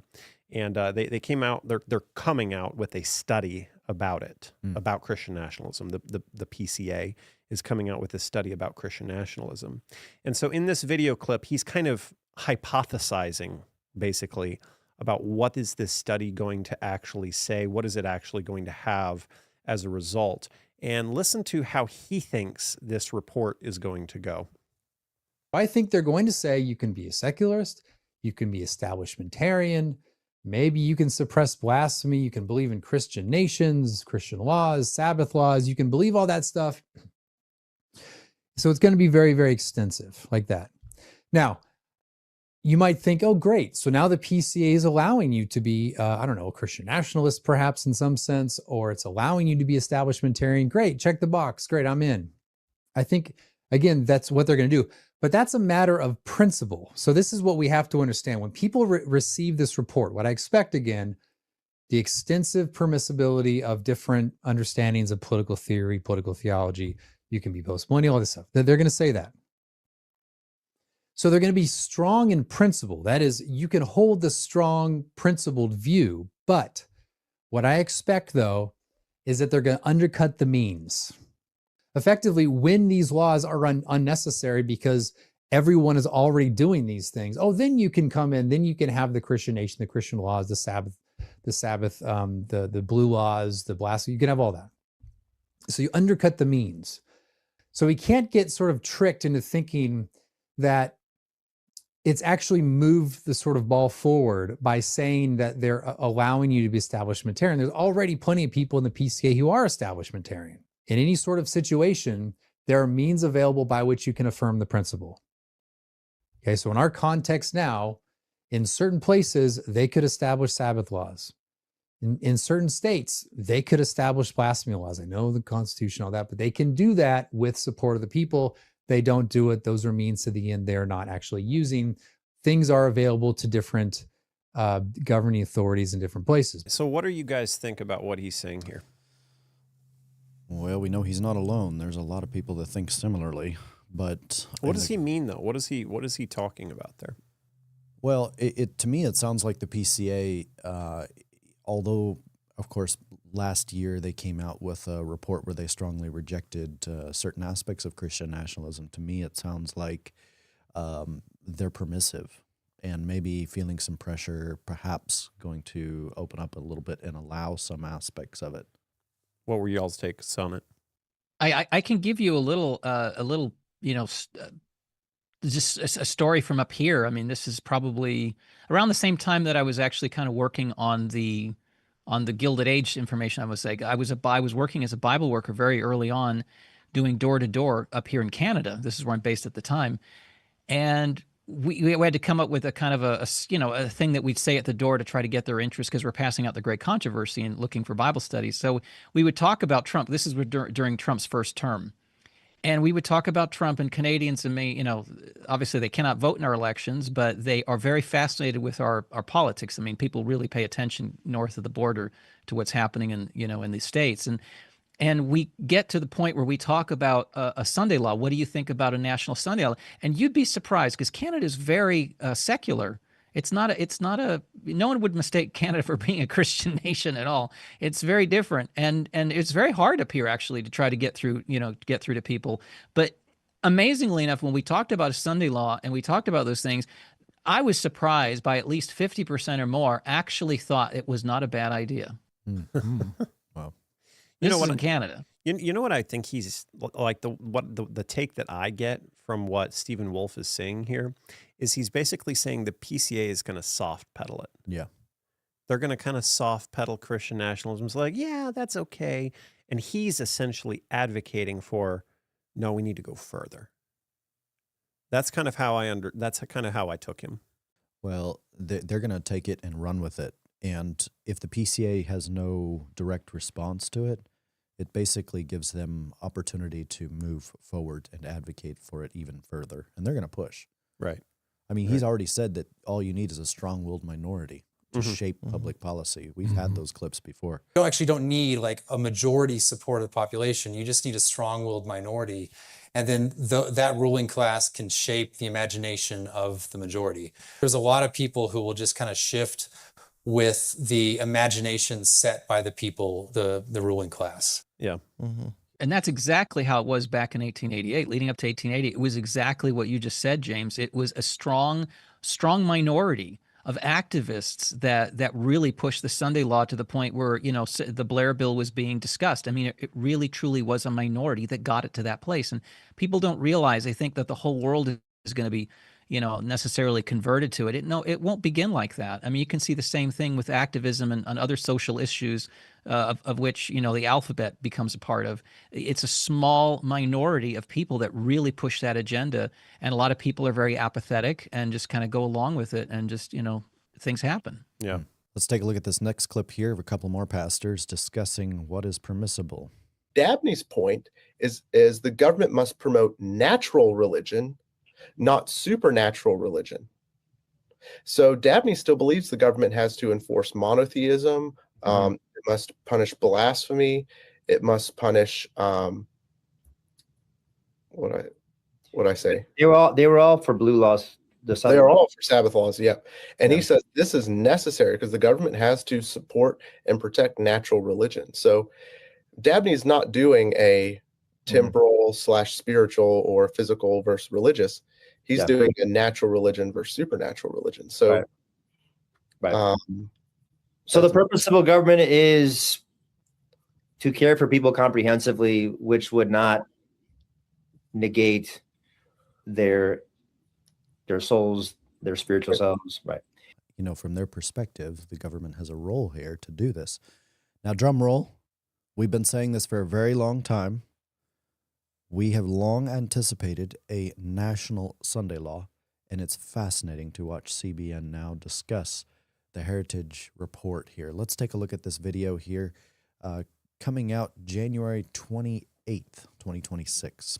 A uniform day of rest for American workers is also on the list, an idea that would build upon blue laws that limit alcohol sales in some states. We recognize that one of the most important aspects of being human is not only working hard and working diligently, but having a day set apart where you can unplug from the regular grind of the work week and simply be present to rest, to be with your family, to worship if you're a religious person, and to really reconnect with yourself and with your values. Waters hopes the federal government will seriously consider these recommendations as a way to refocus politics around saving and supporting the American family. There is simply no greater good to invest in, and that should be our top priority. Charlene Aaron, CBN News. You know, when I listen to this kind of talk that's being pushed, because it's coming out more openly now.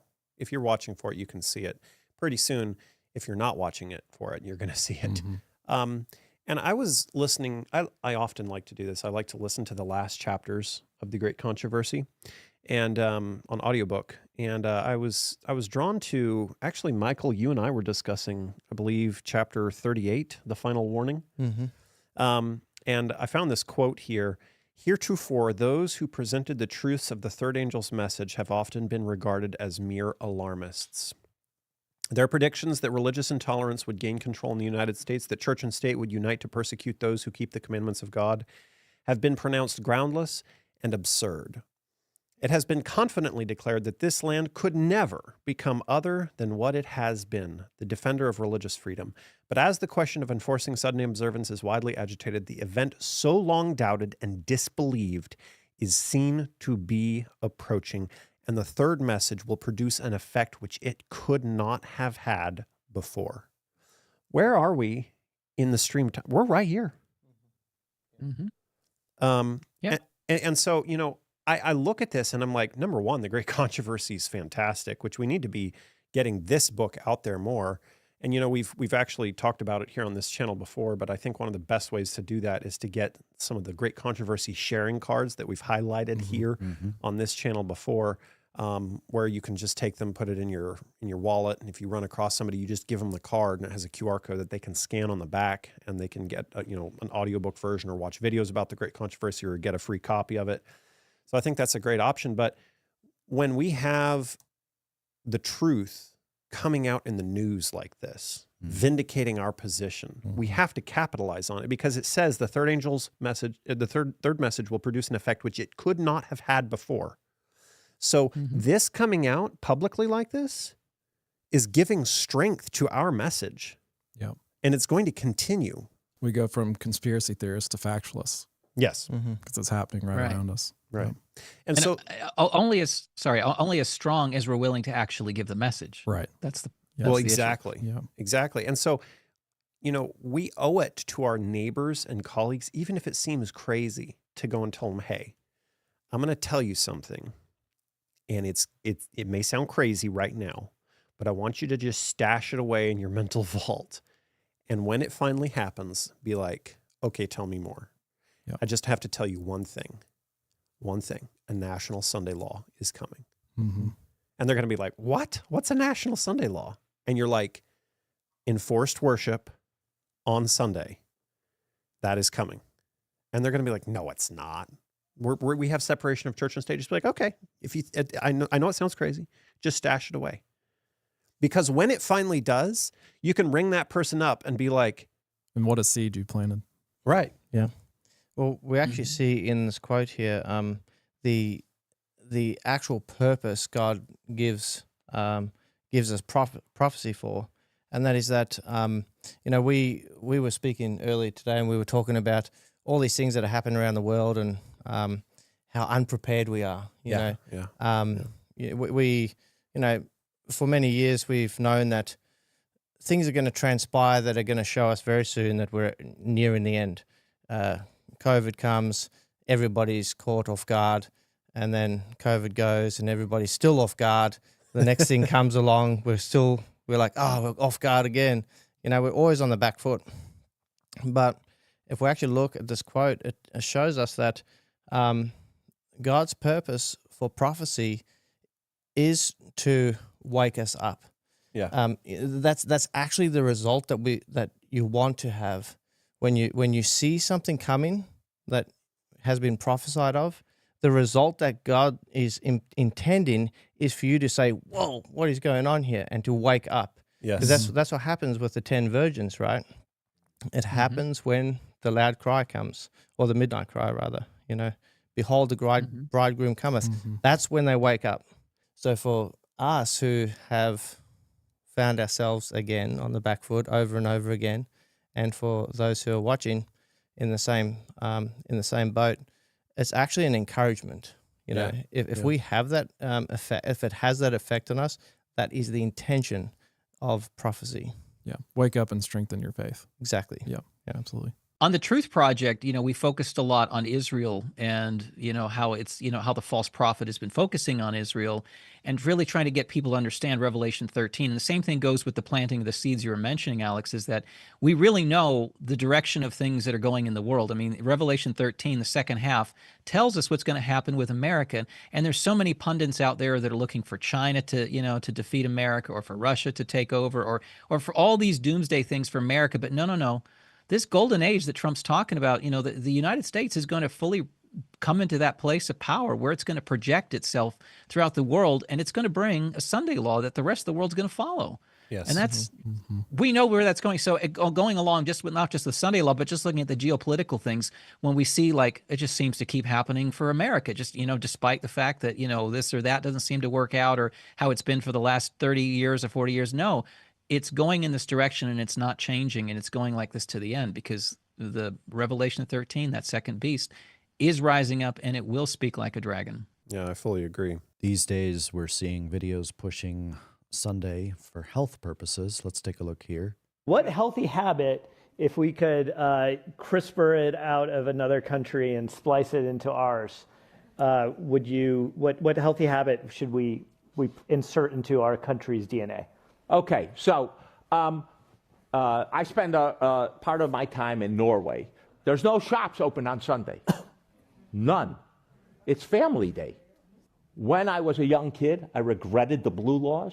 I lived in Massachusetts and there were blue laws, no stores were open. And I actually think it's a good thing. It would be better if we dialed down the commerce and dialed up spending time with other people, out hiking.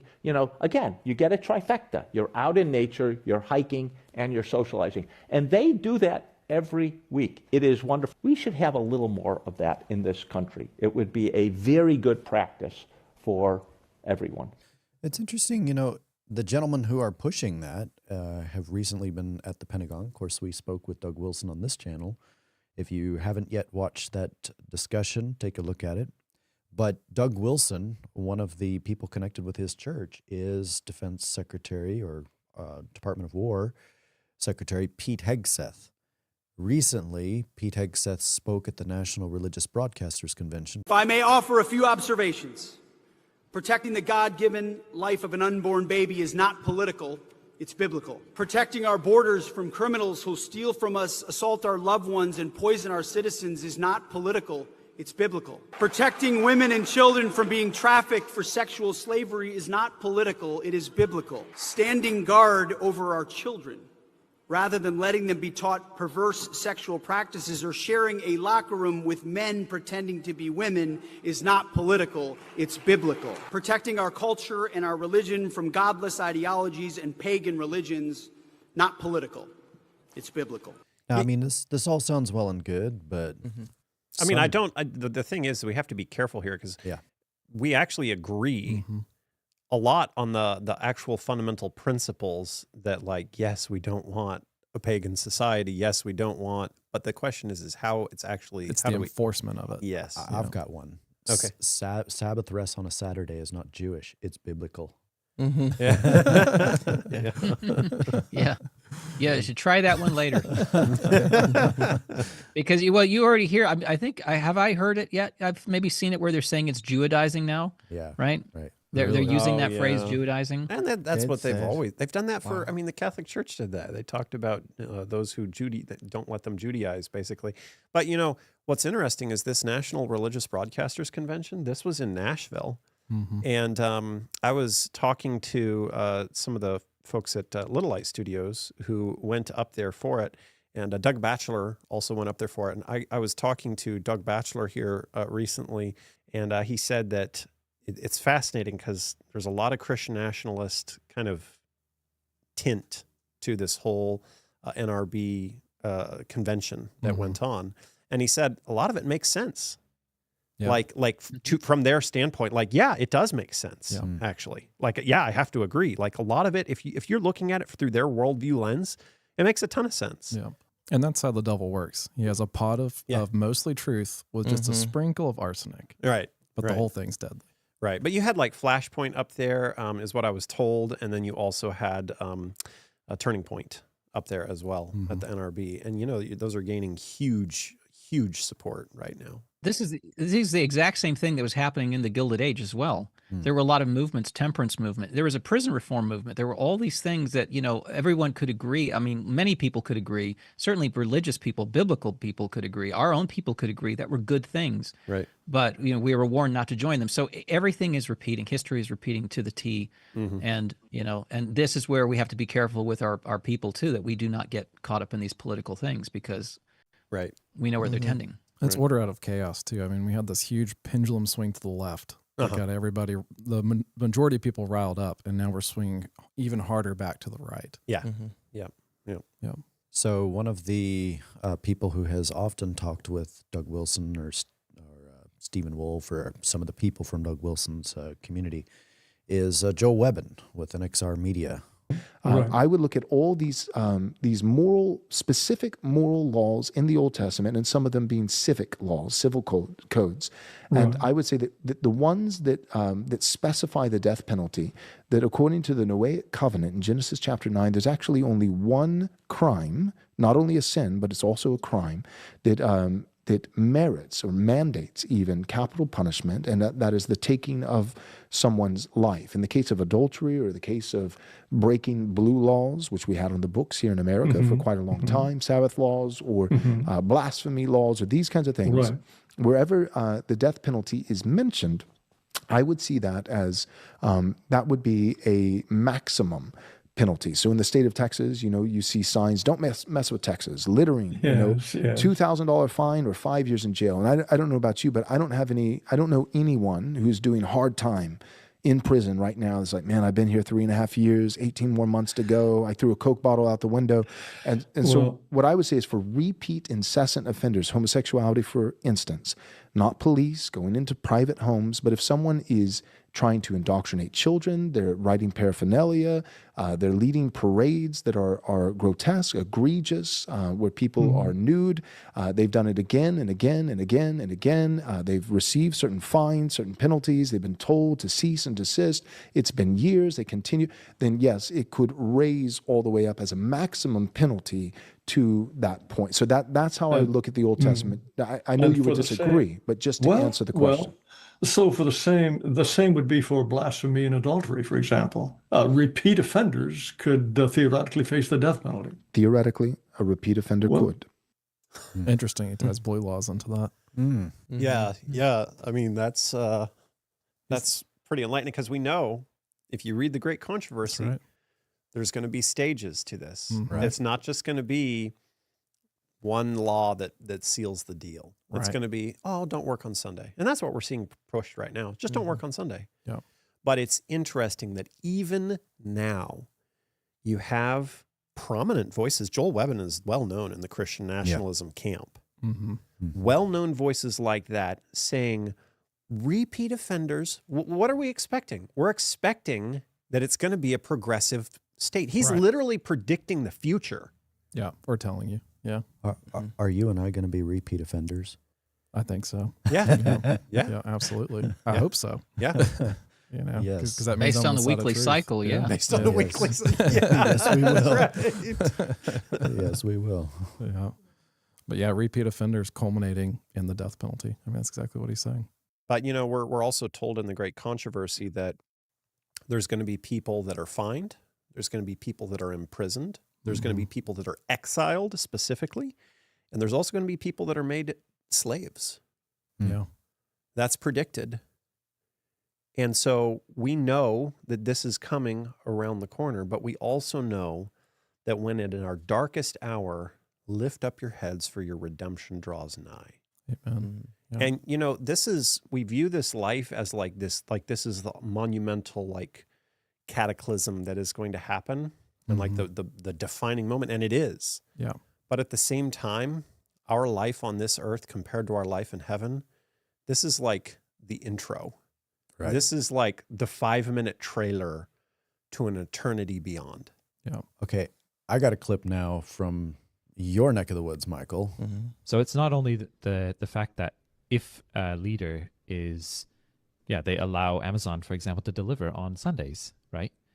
Then there is a kind of a degradation of God's law in the land, right? Yeah. But the fact is that the person, the individual who allowed that to happen, right, or who did not enforce the PLU laws that were on the books, they are one day going to stand before God, right? And they're going to give account before the throne of Christ as to how they interacted with their country, and they will be judged. And so for us to remind them of that fact that's our duty. Yeah. And I think the Sabbath laws are really a good place to have that discussion, because it's not like murder, where it's obvious to almost everyone that it's wrong. With the Sabbath law, you're going to a commandment that God has given, and humanly speaking, it may not make sense. Why do they promote Sunday trading? A big part of the reason is, Sundays is when everyone has off, so shouldn't they be allowed to go to the shops then? notwithstanding the fact that to go to the shops, and some people have to work at the shops. And it's actually had a negative impact on pricing, for instance, because the cost of labor has gone up and things like that as well. Yeah, it's an interesting circular thing, right? Yeah. So the government says no blue laws, so you can trade 1.5, and then somebody needs to pay for that, right? So that's sort of I guess what you're getting to is that it can tend to drive up prices, and again, it just shows that. Sorry, go Ben. And the reason for that, I would just note for the free market people, is because the free market identifies the fact that built into our psychology, the way that God has made us, we are built to have a weekend, to have a day of rest. Yeah. Right. Now, here in the States, we are also seeing Roman Catholics making their movements towards advancing Roman Catholicism. Let's take a look at this next clip here. What if a Catholic politician says, oh, I'm going to propose a law in the legislature that everybody has to go to Mass on Sunday? We'd say no. They don't have to go to Mass on Sunday. And don't even propose that law for Catholics, all right? Because that's a uniquely Catholic cause. Keeping the Sabbath holy, that's kind of very American, all right? Keeping Sunday special, that's kind of American. You see the distinction there? This is strange, everybody. Cardinal Timothy Dolan here. When I was a kid, I used to love helping my mom hang the laundry outside on the clothesline to dry. You old timers like me will remember that beautiful custom before we had electrical dryers. I used to love to be out in the fresh air and hang up the laundry to dry with Mom. But I noticed we never, ever did it on Sunday. We didn't do it on Sunday. And I said to Mom, aren't we going to do the laundry and hang up the stuff outside to dry? She said, honey, not on Sunday. Not on Sunday. This is the day that we worship God and try to avoid all unnecessary work. That's a beautiful custom, folks. Did I ever tell you that I was in a synagogue once for Shabbat, and a young man was bar mitzvahed? And afterwards, I said to him, here, I'm giving you my zucchetto. And then he gave me his to wear, the skull cap that Jews wear. And he said, oh, Cardinal Dolan, would you sign it? So I autographed the inside of my zucchetto. And then I said to him, hey, how about you autographing yours? And he looked at me and said, I can't because it's the Sabbath. That's how seriously they take the Sabbath, okay? We need to get back to that. No unnecessary work on Sunday. It's time for prayer, worship, Mass, family, friends, relaxation. It's interesting that the two things that he noted there that impressed him about this idea of not doing work on the Sunday is he mentions not doing the work on the Sunday with his mum, hanging the washing on the line. And the other thing that he commends is that the Jews, the strictness to which the Jews keep the Sabbath. And he's like, that's how we should get back to keeping the Sabbath. It's like, man, that's something else. Yeah. That's a different kind of Sabbath right there. That's true. I mean, the Sabbath used to be kept, in the early days of the church. I mean, not talking about the early Christians, let's say from sundown to sundown, but there was a thing where they would start, keeping, like over 24 hours holy. Mm-hmm. And it was because actually when you first had the Sunday coming into prominence and you still were keeping the Sabbath, there was this kind of overlap where it kind of started and went over more than 24 hours. Mm-hmm. So it was very, sort of rigid sort of way of looking at it. But what I was thinking of during that clip was when he said, this is the day that we worship God. The first thing I thought of is, well, who gets to decide what day that is? Mm. Yeah. Who decides that? Is that man, or or does God decide which day he wants to be worshipped? Sadly, the religion of Catholicism has often participated in persecution. We've got some examples here, some new ones, and we're always doing new research. But this is an example from the Vatican Digital Library from Zanchino Ugolini in the 14th century. Suppose that some proof has been made against the subject, not yet full, for example, by one witness of good opinion and fame. This could be somebody who lied, but the person questioned completely denies the inquisitor's content. Can he be tortured or forced to confess, as is done in other crimes? He can be tortured by the inquisitor or bishop. So Roman Catholicism has long been intolerant and advocated for church-state union. stating in The Shepherd of the Valley, the church, we admit, is of necessity intolerant. That is, she does everything in her power to check as effectually as circumstances will permit the progress of crime and error. Her intolerance follows necessarily from her claim of infallibility. She alone has the right to be intolerant because she alone professes to possess and teach the truth. No other religious body on earth makes such a claim. She not only makes it, but is able to prove that it is not made in vain. Toleration of error and crime is not really a doctrine of Protestantism, nor is this toleration held to, and it goes on. But ultimately, Roman Catholicism is very, very bold about, yes, she can be intolerant because she is infallible. Mm-hmm. Mm-hmm. Yeah. So far, with all these clips that we've been watching, a trend that I'm seeing is there's a huge difference here between this type of religion that we're getting pushed here in these, in these clips, compared to the religion of Christ, right? His was gentle, and his was kind and patient. Like God is long suffering, and what we're seeing here is a very different type of Christianity. It's almost like Christianity is being hijacked. Yes. Yeah. Yeah. Well, when I think of Christ dying on the cross for us, what he gave to every man, besides the opportunity for forgiveness, because it's more than this, he actually gave man the choice. Mm-hmm. I mean, he died for free will, for choice, and this is at the heart of religious liberty. So to have an organization or a church say that they're intolerant of any other beliefs other than their own is completely the opposite of a Christ, of Jesus Christ, who came and died so that we would have a choice. Mm-hmm. Exactly.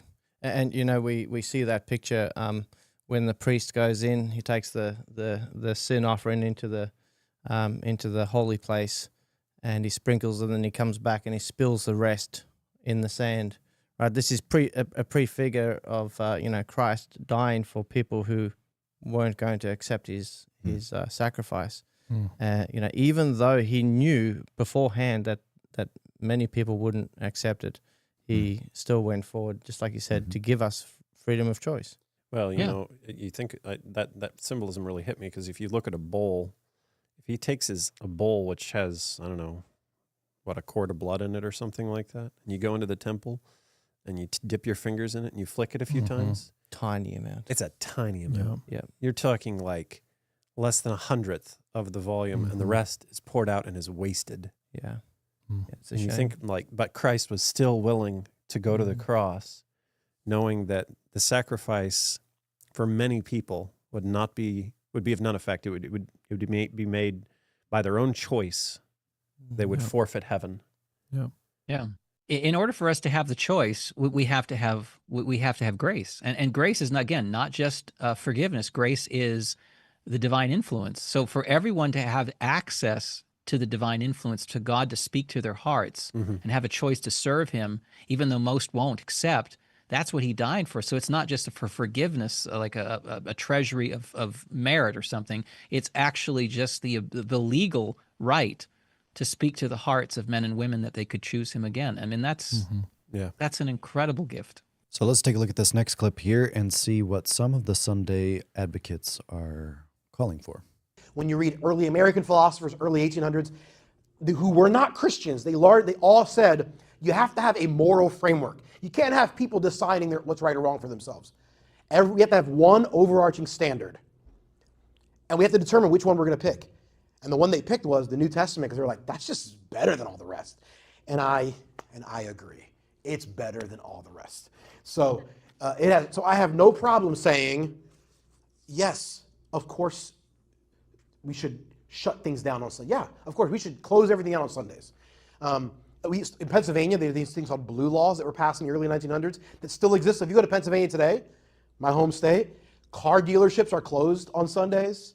There are like whole industries that are still closed on Sundays, still to this day, because they were like, you're not going to work on Sunday. That's the Lord's day. And I remember being a car salesman. We were closed on Sundays. They were like, and I remember my pagan, liberal, immoral manager saying, yeah, we're closed on Sundays. It's the Lord's day. And I'm like, okay, yeah, you clearly don't believe. So I have no problem passing saying that our laws should follow God's moral law, which is summed up in the Ten Commandments. That the Decalogue is the summary of God, of all things that God says are right or wrong. And I have no problem with the Decalogue being the foundation of a nation's laws. Is Sunday the Sabbath? I'm going to very, very loosely say yes. Yeah, I'm like 51-49. Ask me tomorrow, I might have a different opinion. So the argument is like, is Sunday the Sabbath day? Or as long as you, like, there's a very prominent view in evangelicalism that would say, like, take a Sabbath, pick one day a week where you break from your routine. It can be any day of the week as long as you pick one day a week. And I think there's some good arguments for that. Like, I think there's some good arguments people are making there. I'm not totally sold. I'm like 49% convinced those are good arguments. 51% convinced they're bad arguments. And so I think it should be Sunday. So he just got done advocating for blue laws, but now he's saying pick any day of the week. Yeah. Mm-hmm. Is that logically consistent? You're willing to codify into law and force other people that which you can only say that you have enough assurance of 51%. Yeah. I think this is actually the reason why Sunday law will actually be so attractive to people who are not religious, because it's not going. I don't believe it's going to be pushed, from every angle as a religious day. We know that it's going to come as a day for the family, a day for you to rest from work, a day for you to grow your community or whatever, a day to heal the environment. And so when we don't have like such a dogmatic view of like, oh, it has to be Sunday because it's a day that you have to worship God and that's all that it is, it becomes an easy day for anybody to accept. You can accept it for whatever you want. Yeah. Some people accept it as a religious day. I just accept it as a day to help nature, whatever. I think it'll be so appealing because deep down, and people may not realize this, but I mean, we're wired to have that time with our Creator and Redeemer, to spend that day of rest with Him. Mm-hmm. And humanity is just confused on that, and largely they're lost on the day. Mm-hmm. I have a friend of mine who is battling with this right now. It's a friend of mine who is a Sunday keeper, and there's a battle going on in his mind about this. And there's been texting threads back and forth that go on. And there's been videos sent back and forth, just, and I, having these discussions with this person, and it's just, how do you convince them? And I realized we can't convince. Mm-hmm. It's not our job to convince. It's our job to try and show them the Bible verses, but you know what? It's the Holy Spirit who has the convicting power. Mm-hmm. So, I'm not going to mention his name, but I have this friend, just call him Alex's friend.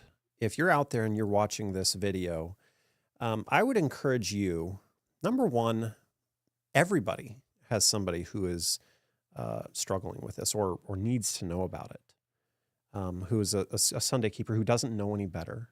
And if you don't know somebody who fits that bill, then go find someone. But I would encourage you to get down on your knees and pray for that person, that the Holy Spirit would convict them. And while you're at it, pray for my friend, because we have to pick. Ellen White talks about this. She says that we're supposed to get down on our knees and say, "This soul I must have." Yeah. Mm. And so that's what I like. We were praying this morning, Michael, and here in this studio, we were dropping to our knees and saying, we have to be a witness, and we can't convince these people. Mm-hmm. The Holy Spirit does. So then we have to ask for that. And you know what? If there's one thing that we know is in accordance with God's will, it's the conversion of others. Mm-hmm. It's to have them come to the truth.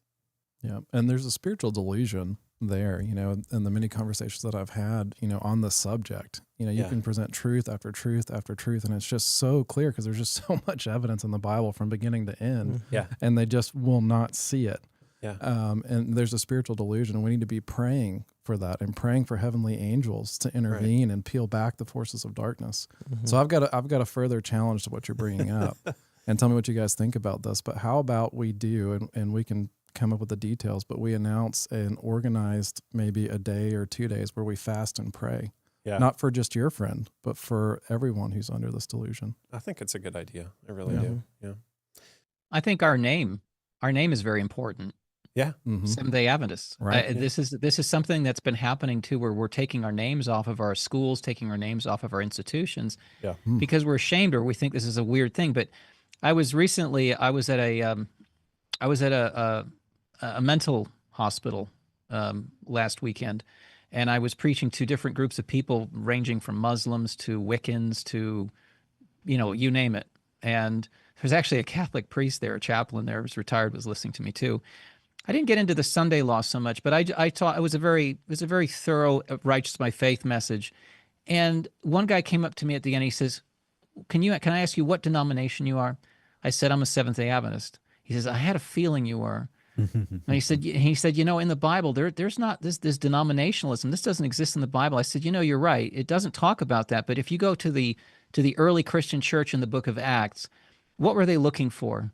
They were looking for Christ to come back like right away, right? Paul was addressing the Thessalonians that don't get too excited. There's a few things that still have to come, before that day comes, the man of sin, And then what day did they all keep? The Bible says that they all kept the Sabbath. So that's us. Yeah. We're Adventists. We're looking for the soon coming of Christ, and we all keep the Sabbath, just like the early Christian church. That's who we are. So don't think of the name as a denomination. Think of it as a name as telling you that we're actually just following the Bible fully. Yeah. And that's who we are, and that's how we should talk about our name. Well, in Revelation 14:12, what are the traits of God's remnant church? Right? It's you have the faith of Jesus and you keep the commandments.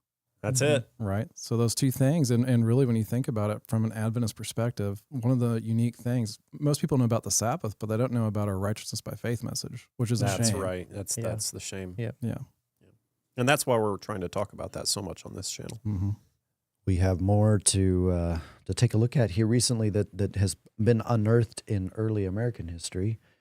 One of the things that Christian nationalists are going to appeal to is that early American history. And there were blue laws in, this is the laws of New Plymouth right here, records of the General Court. One of the things that I find interesting is if you look at New Plymouth's laws, there was a death penalty prescribed for a violation of the Lord's Day. It says here, such a person therein despising and reproaching the Lord shall be put to death or grievously punished at the judgment of the court. And so this was for whoever shall profane the Lord's day by doing unnecessary servile work. They're going to appeal to this. And I think the first step to doing that is to start to kind of demonize those people who actually violate Sunday. And some examples that we're seeing of that here recently is in MSN News. They're now saying that Seventh-day Adventists are not considered Christians. Okay? Yeah. Now, if you're painting the picture of America as a Judeo-Christian society, a Judeo-Christian culture that you want to establish by force of law, it follows then that anybody who is viewed as a dissident to that, the way to really blacklist them, the way to really, give a reason to go after them is to simply say, well, these people are not Christians. Yeah. So therefore, they don't deserve the same protection of law in our nation. And that's starting to happen. It's happened before, but it will happen more and more as time goes on, where Adventists are these weird fringe people.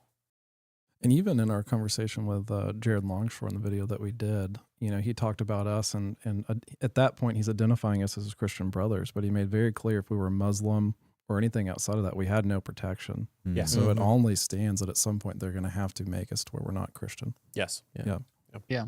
And in that clip right there on your slide, it says Adventists often look like the evangelical neighbors you trust, but their beliefs keep sparking conversations that don't end easily over coffee. That's because we're not supposed to be drinking coffee. That's right. That's right. Preach it. Right? I mean, so right there. Oh, you don't drink coffee? What's wrong with you? Yeah. Imagine that. I want to sleep better and not have dementia or the main thing, which we've actually talked about doing a full video about the effects of caffeine, because we've done a couple other videos about like the physiology of worship and the the physiology of the crucifixion and everything. We know caffeine's a potent vasoconstrictor. That's the main thing though, is that coffee is actually the caffeine effect on the brain. There were studies that were done that looked at the brain's blood vessels. Exactly. And that's the thing that a lot of people don't realize is how much it vasoconstricts. Correct. So it specifically constricts your frontal lobe blood vessels. And that is the seat of your consciousness, basically. That's the seat of your higher executive decision making.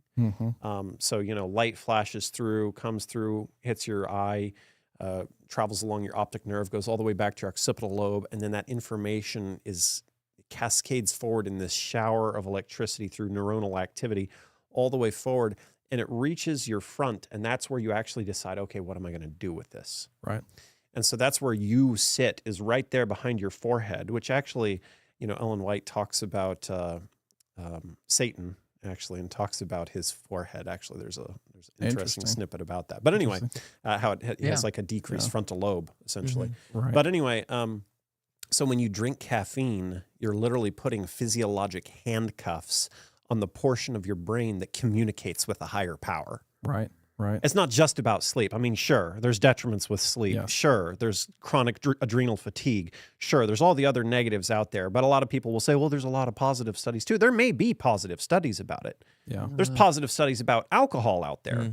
Oh, just drink a glass of wine every day and you'll live to 100 just like the Sardinians do.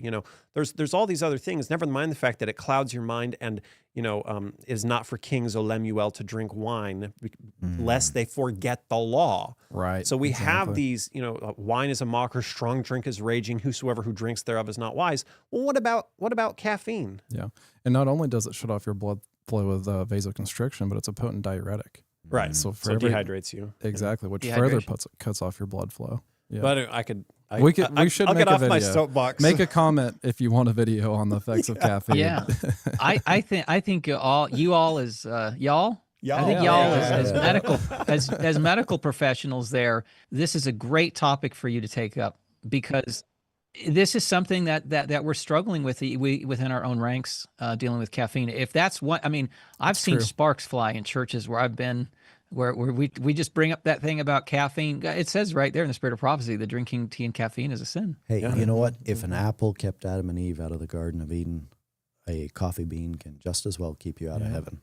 And how sad would it be to lose all of eternity because you make your God your belly, you make your God that coffee bean or whatever other vice it is that you have. There's some people that struggle with French fries and they just can't give them up. Yeah. Okay. There's people that struggle with everything. If we're not laying it all on the altar and saying, not my will, but your will be done. That's right. Full surrender. Full surrender. Yeah. Yeah. I mean, you're speaking about unhealthy foods here. Think about Esau. Well, yeah. He had sold his inheritance for a bowl of lentils. We would consider that healthy. Yeah. Nothing wrong with that. That's true. That's true. All right, guys, I got some more clips off of X here recently. Many people starting to push for them. Pennsylvania blue laws. Cardinal Dolan, I'd like to see blue laws be reinstated, Sabbath rest rediscovered. I'm not going to read all of these, but you can see how blue laws are being talked about by blue checks all over. Christ is King. See, this is the thing, is that we expected this to be a grassroots movement. Yeah. Let's take a look here. Stuart Robertson on blue laws. You can pause the video and read all of these. But, Republicans, we demand the 10 Commandments in every school. Blue laws, anti-LGBT, anti-choice laws because of our beliefs. Reinstate blasphemy laws. Of course, Stephen Wolfe would love that. Reinstate blue laws. And this is not, this is not small accounts either. This one, like the Mommy Talks, this is an influencer with 500,000, almost 500,000 followers, and advocating for Sunday rest. Now, it's interesting, too, and we're going to get to this here in just a moment. Speaking of the modern Coliseum, we've got some thoughts there about the football and some halftime shows. Yeah, upcoming. Yeah. But blue laws, moral law, and the modern Coliseum. Here's another one right here. Once again, discussing and advocating for blue laws. This one from Avenir is a daily Catholic newspaper in Italy. And not just rest Sunday is a social resource. It's time to free it up. I'm not surprised to see this in Italy. But, we can see a lot of these advocating for this now. Here's a newspaper from Montenegro. Sunday off brought back. Both the government and the opposition supported it. The Daily News advocating Sabbath is more than a day of rest. You can see this reporting from the American Psychological Association. The Royal Gazette, once again, commenting on the Heritage Foundation, speaking about these so-called blue laws. And it's interesting here that the Seventh-day Adventist Church in Bermuda is not seeking privilege. We are seeking principle. We are not resisting arrest. We are resisting coercion. One practical way that you can get involved is write a letter for your local newspaper. If you're overwhelmed with your busy schedule, there's no excuse to not be writing in and doing everything we can to bring light to these kinds of laws. The Republic Monitor, musings on a day of rest we didn't know we needed. So the simplicity of Sundays was a godsend to our hearts. I dare say it was not the God of the Bible that sent it.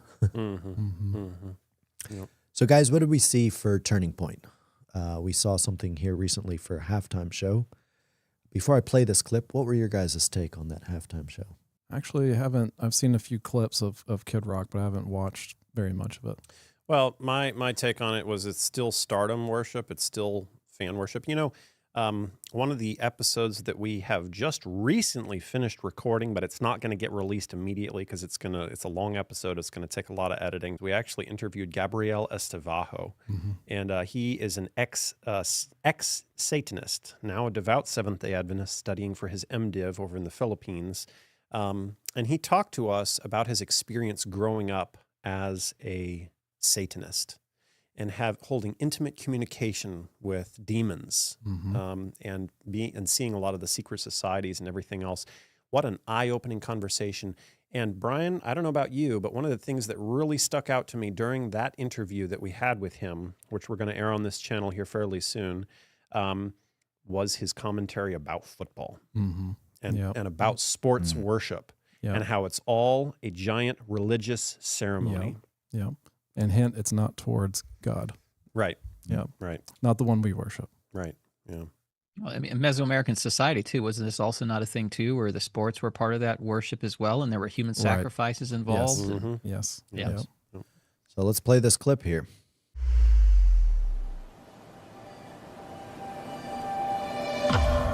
Dear Lord, there was a time when the good news stayed inside church walls, when believers grew comfortable and quiet, when the lost walked by unseen, and heaven felt far away. In that silence, worldly living was celebrated, truth was ignored, and people faced eternity separated from God. We as Christians are called to go into the public arena to correct error with truth. And there's a lot of error. We're all sinners. I'm far more interested in what God wants of me than what I want from God. But now, the church awakens. She remembers the gospel. She sees the lost, and she rises. Lord, use us, wretched sinners we are, to bring forth your gospel to every city, every campus, every school, every workplace, to take the message of Jesus Christ into whatever sphere we are in.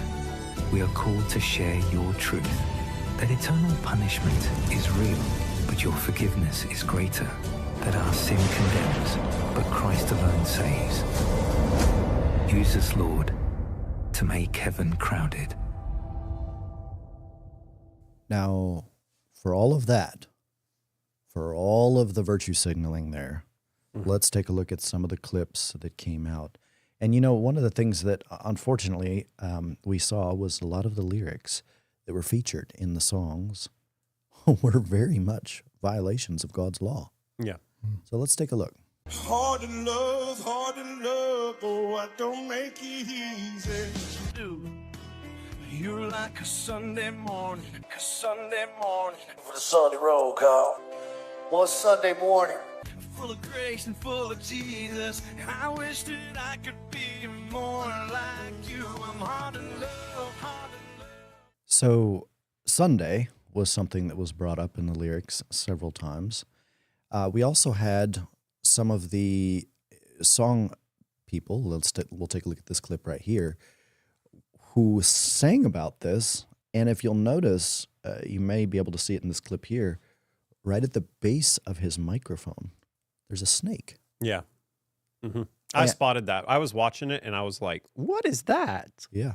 Yeah. Let's take a look, though. You know, I got to ask the question, though, because a lot of people are pointing to some of these songs, like, for example, Kid Rock here. We'll play this next one. And they think, oh, wow, this is Christian. This looks good. But they're missing the deception where Satan has error blended in. He jumps out on stage and you see him singing about the methadone clinics and all of this other stuff. And then he has like one of the biggest, flashiest buildups before he's like catapulted onto stage. Like they had like a trap door or something underneath, and he comes flying out like it's like this like flying jump, and it's like the ultimate stardom. Like all the lights, everything is like focused on him basically. And doesn't he kind of start out dressed, and it's more of like his older songs, the very much the more secular, and then at the very end, it's a Christian song. Is that? Am I jumping the gun here? No, you're good. I have a comment on that. You're good. Let's play that clip though at the end. You know, I awoke one Sunday morning, all alone, with this song stuck in my head. And in that moment, something or someone spoke to me. They said there was still a verse that needed to be written for this song, and to get up and write it down. So let's take a look here. I think this next clip, you'll see the serpent at the base. I was brought up in a small town, North Georgia. Raised on some Baptist moles in the front row pew for the Sunday roll call. Everybody praise the Lord. Y'all grew up learning how to hunt and fish. Had a bust a 12-gauge pump and not miss a life without work. That's just a minute. Obviously, they're talking about Sunday. There's a few other clips of them talking about getting drunk. Yeah. And the one lady's singing in blue. I can't remember her name now, but she's singing about, I hope that she cheats on you like you did on me.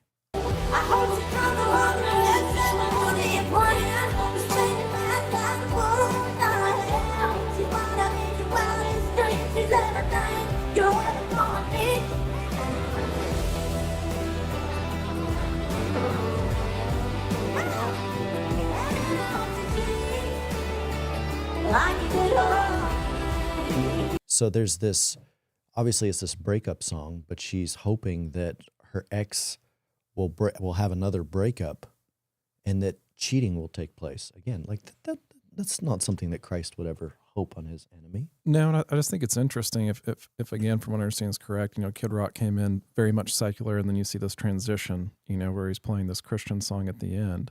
If you had a true conversion, would you not forsake all your past life? Where's that repentance? Where is that breaking off? But see, that's the thing, is look at the interview that he had on the Joe Rogan Experience podcast, and look at how his view on Christianity is shaped. Take a look at this. But I wanted Bigfoot to be real, for sure. Just like I want Jesus to be real. He is? Well, the thing, Bigfoot used to be real. The thing that I found out when I really got fascinated by Bigfoot. You know how you know Jesus is real right in this moment? How? Because the forgiveness that I am exercising by drinking this Bud Light right now. Oh, that's Jesus? That's Jesus. Jesus is everywhere. He's in this room. He's in the world. He's in the universe. By the aliens that you want so desperately to be real or have the concept of them being real, that's Jesus. That is Jesus. As a Christian, I have to believe in forgiveness. Beautiful. Cheers. Well said. I don't think we worship the same Christ. I mean, there's so much that you could unpack there. That really fills up the bingo card, that one. Because so much is touched on that, regards to aliens, to sort of, I was thinking of like the sailors going to Amsterdam in the red light district, right? I mean, it's like you're paying for your sins before you commit them. And this is you're exercising your faith. It's insane. Yeah. I was also thinking too, it's like, is paganism really conservative or is it liberal? It's interesting how out of nowhere he ties aliens into that. And then he ties aliens into Jesus. We're going to talk more about this, I think, here shortly. Yeah, Hollywood is doing it. I mean, it's they're preparing. This is part of the bigger deception that's coming for sure. Brian, you're supposed to repeat your line. Well, remind me of my line. The living temple. Oh yeah. Well, and plus he's a pantheist, right? I mean, clearly he's read Kellogg's Living Temple. Right. Exactly. Yeah, you said that in the pre-show before we, and I was like, oh, that's profound. But I hadn't watched the whole thing. I mean, that's just there's so much there. But look at it. It's like God in the center. Yes. I mean, that's exactly what Ellen White warned advocating. about. It's like salvation in sin instead of salvation The from omega sin. of apostasy. Exactly. Yes. It's like the turning point video you just showed with the circle and the eyeball and the pupil and the sun in the center of it. It's all the same. That's the symbolism for that. And it's interesting, you know, that this is like, you know, because you see it was bad. I don't know a single Bad Bunny song. I don't listen to secular music anymore, but I know he was, you know, the performer at the halftime show, and this is why Turning Point USA had to do this quote unquote Christian halftime show. Yeah. You know, and Bad Bunny, I think, was put on by Jay-Z, and Jay-Z's an open occultist, and in the music industry, it's very blatant occultism, Satanism. It's becoming more and more open, and so, you know, they've used that to shift towards this and paint it as Christian, and it's not Christian, right? But you can pull the masses into it. Yeah, I think the conservative liberal kind of dichotomy that you have, the two sides going back and forth, you tend to think one or the other is actually the one, but you see both sides. They're both pagan. Yes, exactly. That's the point. Right. Exactly. They both worship the same master. So speaking of aliens, I thought that was very interesting for that clip because, of course, we've seen some stuff about aliens here recently from our president. Let's take a look at this. Based on tremendous interest, I will be directing the Secretary of War and other relevant departments and agencies to begin the process of identifying and releasing government files related to alien and extraterrestrial life, UAP, and UFOs. President Donald Trump. Now, what's significant about all of this is we just had an invasion of Iran and Israel, right? But February 19th, a few days ago, there was an interview on a YouTube channel of Chris Bledsoe, who wrote a book back in 2020. And he had some commentary in that book about what was going to be taking place around Easter of 2026, specifically between Israel and Iran. But also, what sort of intervention would take place when that war broke out. Let's play this clip real fast, and then I want to get your guys' thoughts on this. And does that lead us into the 2026 event? 2026 into a time of awakening and peace, not war. And you have been called, I know you don't like the word prophet.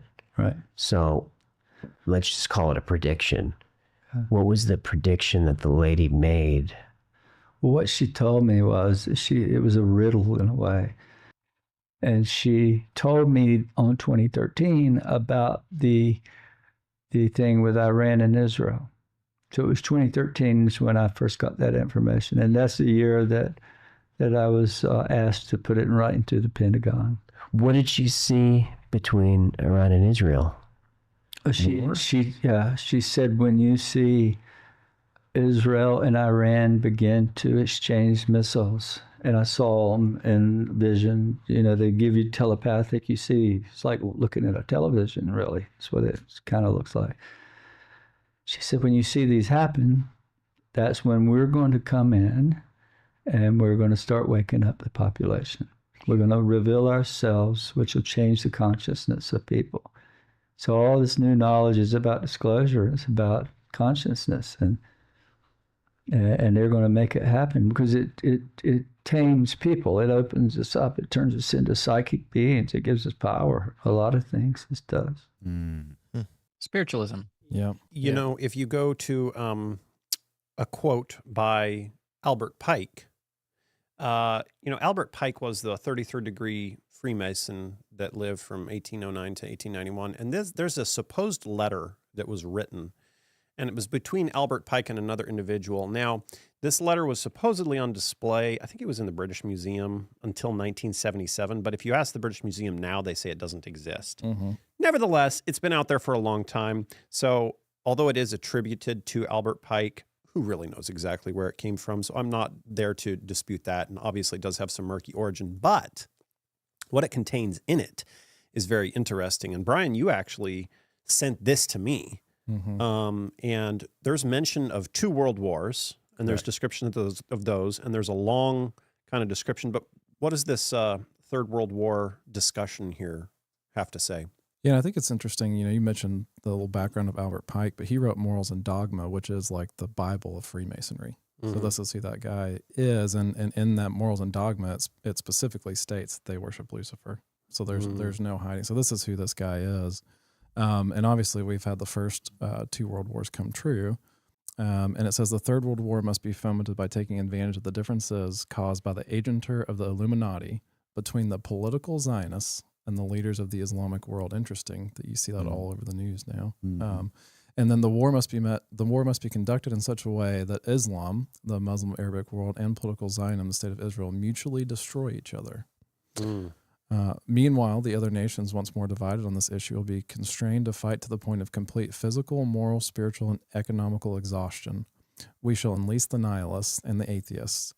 Some people would even tie that into Antifa. And we shall provoke a formidable social cataclysm, which in all its horror will show clearly to the nations the effect of absolute atheism, origin of savagery, and of the most bloody turmoil. Then everywhere, and this is order out of chaos language. Oh, yeah. Then everywhere the citizens obliged to defend themselves against the world minority of revolutionaries will exterminate those destroyers of civilization and the multitude disillusioned with Christianity, whose deistic spirits will from that moment be without compass or direction, anxious for an ideal, but without knowing where to render its adoration, will receive the true light through the universal manifestation of the pure doctrine of Lucifer, brought finally out in the public view. And again, this guy is, Morals and Dogma, that's not, he wrote Morals and Dogma, he is a Luciferian. So you can debate the origin of this letter just like they debate the origin of the Jesuit oath. Yeah. You know? Right. You won't know that it's pure Luciferianism. Right. You will think that it's actually the pure Bible or Christianity or whatever it is that Rome is selling, or the false prophet. You're going to think that it's actually God. Yeah. But it's actually, so what's happening, right, with the hierarchy in 2025 and stuff, the world is being prepared to accept Luciferianism as a counterfeit, as a counterfeit to true Christianity, but the world doesn't realize that. But it doesn't matter, because it's what it's either you go along with it with your hand because you want to get along, or you actually really believe it. I'm telling you that Adventists are not unsusceptible to this. There are people that in my time that I've spent traveling and going to churches, and I talk about my testimony, having left the church and coming back, there are many people that come to me and talk to me about their children that have left the church, or other people that they know, and they're praying for them to come back. And the things that are causing them to leave the church are many times getting caught up in the politics and starting to look at the church is just like one of the, like the Seventh Adventist movement is just like all the other failed things. Yeah. And that they're looking for something still that's more real than what we have. And there's whole sections of our church, I think, they're going to be fooled by this as well. And it's far more dangerous than we think. Yeah. It's far more dangerous than we think. No, I agree. And I think you're going to have this chaos, and my personal belief is that at some point in that, the UFO phenomenon will be interjected, and you'll have these entities reveal themselves as champions of peace. Which are just demons. They are demons, to be very clear. They're fallen angels. And it's interesting, we were talking about the lady from Chris Bledsoe, or we listened to Chris Bledsoe. So reading out an excerpt out of his book, UFO of God, talking about the lady, he says, she warned that there were forces at work to cast phenomena like this in a negative light. Almost sounds like a Fatima. Exactly. It's kind of how the appearance was, exactly. And she said, if this view won out, humanity would be set on a path to ruin. It almost makes it sound like those might be Christians. What do you think, James? Yeah, it is. Yeah, absolutely. Yeah, yes. it's us. Absolutely us. We just need to mention though as well that none of us really believe that these guys are prophets. Right. No. Chris Or not. Bledsoe, Absolutely not. Yeah, No. or Albert Pike. But we see in this their plan. And Correct. we also know from, the Bible and the great controversy that this is pretty much along the lines of what's actually going to go down, yeah. Yeah, and she actually, there's some other quotes attributed to the lady as well, where she basically said that there are forces working to script out the events of Revelation, making it seem like, that there are people who are trying to make it happen like it's a script. I think we're living in the worst possible times right now, that if we don't make some changes, there's going to be some major disasters about to happen. And it's man-made. It's not solar flare. It's not any of that. It's a dark force. Because she told me, well, I'll tell you what she told me. This is what I put in writing, part of it. She said, there are people in power. I put this in writing in 2012. She said, there are people in power. And I'm not going to say where she focused my thoughts on that, but they're scripting the book of Revelation to bring about Armageddon and the end of the world. They're doing it intentionally, and that's what she told me. And that's the very thing the main meat of the whole message I sent to these generals. Not that it's prophecy being fulfilled. Does that make sense? Yes. Yeah. Well, accuse your enemy of doing what you're doing. Exactly. Yeah. Exactly right. Yes. Exactly. Speaking of those people who are advancing revelation, let's take a look at this clip right here and what the Catholics are up to. O Sacred Heart of Jesus, King of heaven and earth, I place today my nation, the United States of America, into your heart, pierced for love of us. On the 250th anniversary of the Declaration of Independence, I acknowledge that true liberty is your gift and that our lasting homeland is the eternal kingdom of God. Under the mantle of Our Lady of Guadalupe, patroness of the Americas, and through the intercession of her Immaculate Heart, bless my homeland anew, purify her from sin, and guide her leaders in truth, justice, and peace, so that she may safeguard all human life, respect the integrity of marriage and the family, and honor the practice of religion. Reign in my home and in my nation, draw every heart into communion with you, that your truth, love, justice, mercy, and peace may triumph in America and throughout the world. Amen. You know, one of the things that this kind of reminds me of here is he's basically trying to dedicate the United States to the Catholic Church, I'd say, which we know that, you know, the second beast of Revelation 13 makes an image to the first beast, right? And what I found was interesting is, you know, we're getting ready to have this multi-event celebration this coming summer, May, leading into the 4th of July, celebrating the country's 250th birthday. And there's this really big day that's going to be happening May 17, where they're having a national day of prayer on the National Mall. And you know, and at the end of this program, we're going to have a little bit of more instruction actually about passing out some literature there. But one of the things that I found was interesting is there's been discussion about a prayer there where the country's prayed over and kind of dedicated to Mary. At least that's kind of the plan. That's kind of some of the foreshadowing of what I've seen.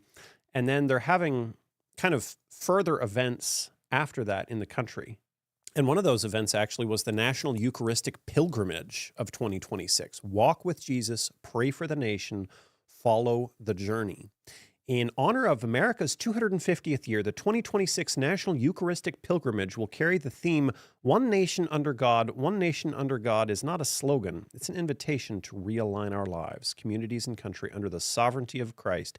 It's a call to build unity through prayer and to let Jesus present in the Eucharist, renew and heal the heart of our country one soul at a time. As pilgrims on this route, we walk with Christ so that his love might draw our nation back to him. You're invited to join us in person or in spirit and offer prayers and sacrifices for the renewal of America. And so they have this imagery here which shows them walking, carrying the Eucharist with like a cloth basically over like a sunshade, with like these I don't know if you call them pallbearers or what, but basically holding this canopy as it travels forward, holding this Eucharist aloft. With the sun rays, mind you. Wow. Can we pull back up the video we just watched with the older gentleman praying? You don't have to play it. Look at the, do you guys ever pray with your hands like that? I don't know if you notice this or not, Andrew, but that putting your hands like that is basically, it's an occult symbol. So it's like a symbol of power. And actually at Charlie Kirk's funeral, you know, Elon Musk and Trump had this big rift where they didn't talk for a long time. They got back together at Trump's funeral. And there was a lot of videos when they got together. I think it was up in a suite or a booth. And they, you know, Musk goes over and sits next to him. They're both making these hand symbols. The occult world is actually more fractious than we think it is. They're always vying for power and fighting with each other. It's kind of like the fallen angels that, you know, that are kind of like that too, and that they unite together on their hatred for Christ. It says that, we know that from the spirit of prophecy. So yeah, but a lot of it's drama too, right? It is. You know, but yeah, it's very fictitious, you know, and yeah, It's amazing. You know, I think things happen too very subliminally. People do things they don't even realize that they're sometimes doing. Sure. Sometimes it's intentional. Sometimes it's just done because that's the spirit that's controlling them, and it just kind of comes through. It kind of shines through more than they even realize it. Yeah, I agree. I think it's that. And then there's something in the occult world where they have to tell you what they're going to do before they do it. Yes, it's supposedly to remove guilt. Right. Yeah. So recently, speaking of national revival, there's been some pushes to do that, and we're going to take a look at some of those. We recently had a revival in our local church, which I'll show here in just a moment, but we didn't realize that the same themes were actually being broadcast nationally. Let me show you what I mean, and we're going to talk about the significance of this in the Old Testament. For generations, the biblical story of Nehemiah has echoed as a call to rebuild, not just walls, but hearts. A scribe named Ezra, burdened by God, reawakened the people to their identity and calling through a national reading of God's law. Soon after, Nehemiah rallied the nation to fully rebuild their defenses in just 52 days. Today, America faces its own moment of decision, a culture adrift, leadership gaps across every sphere, families fractured, faith forgotten. In ancient Israel, it wasn't just Nehemiah who led. It was also Ezra, a scribe who stood before the people and read the word of God aloud. As scripture returned, revival followed. In 2026, as America marks 250 years old, a new nation of leaders will rise, Ezras for our time, calling the nation back to its foundation. From every state, every background, every walk of life. Government leaders, artists, CEOs, pastors, parents, ordinary Americans, united in one purpose, to read the entire Bible aloud, Genesis to Revelation, over 7 days, broadcast to the nation. People will watch it and hear the precious words in churches, in homes, in schools and offices, on screens all over, from rural America to our urban cities, nationwide. America reads the Bible. A public declaration that Scripture still speaks, that truth still matters, that God is not finished with America. From the World Stage Theater at the Museum of the Bible to landmarks across Washington, D.C., to other locations important to our national story, a week of scripture, worship, and witness. This is more than an event. It's a realignment, a reawakening, a return. April 18 through 25, 2026. America reads the Bible. 1 week, one nation, one book.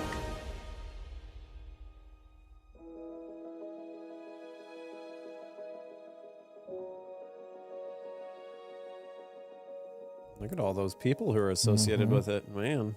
Yeah.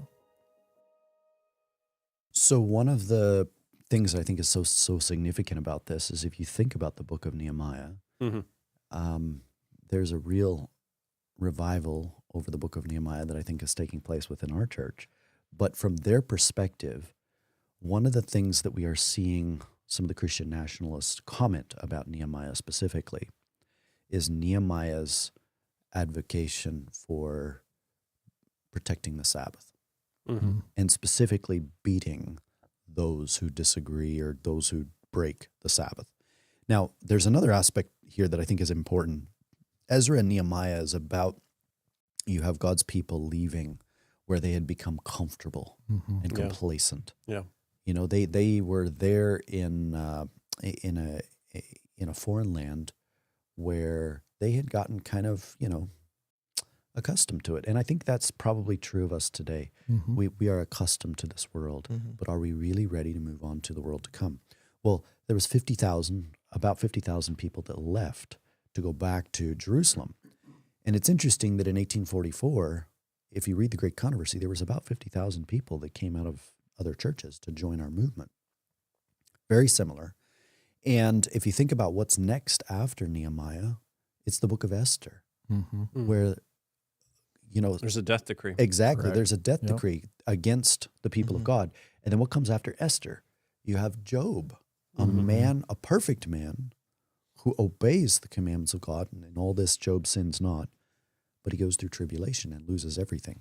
But yet God restores it at the end of time. And then after that, you've got, Psalms, maybe Psalms 91 talks about the plagues, for example. Or if you keep going, you've got, books like Malachi and other books of the minor prophets that speak about the coming of the Lord. Now, James, are you trying to say that there's a great controversy narrative in the Old Testament?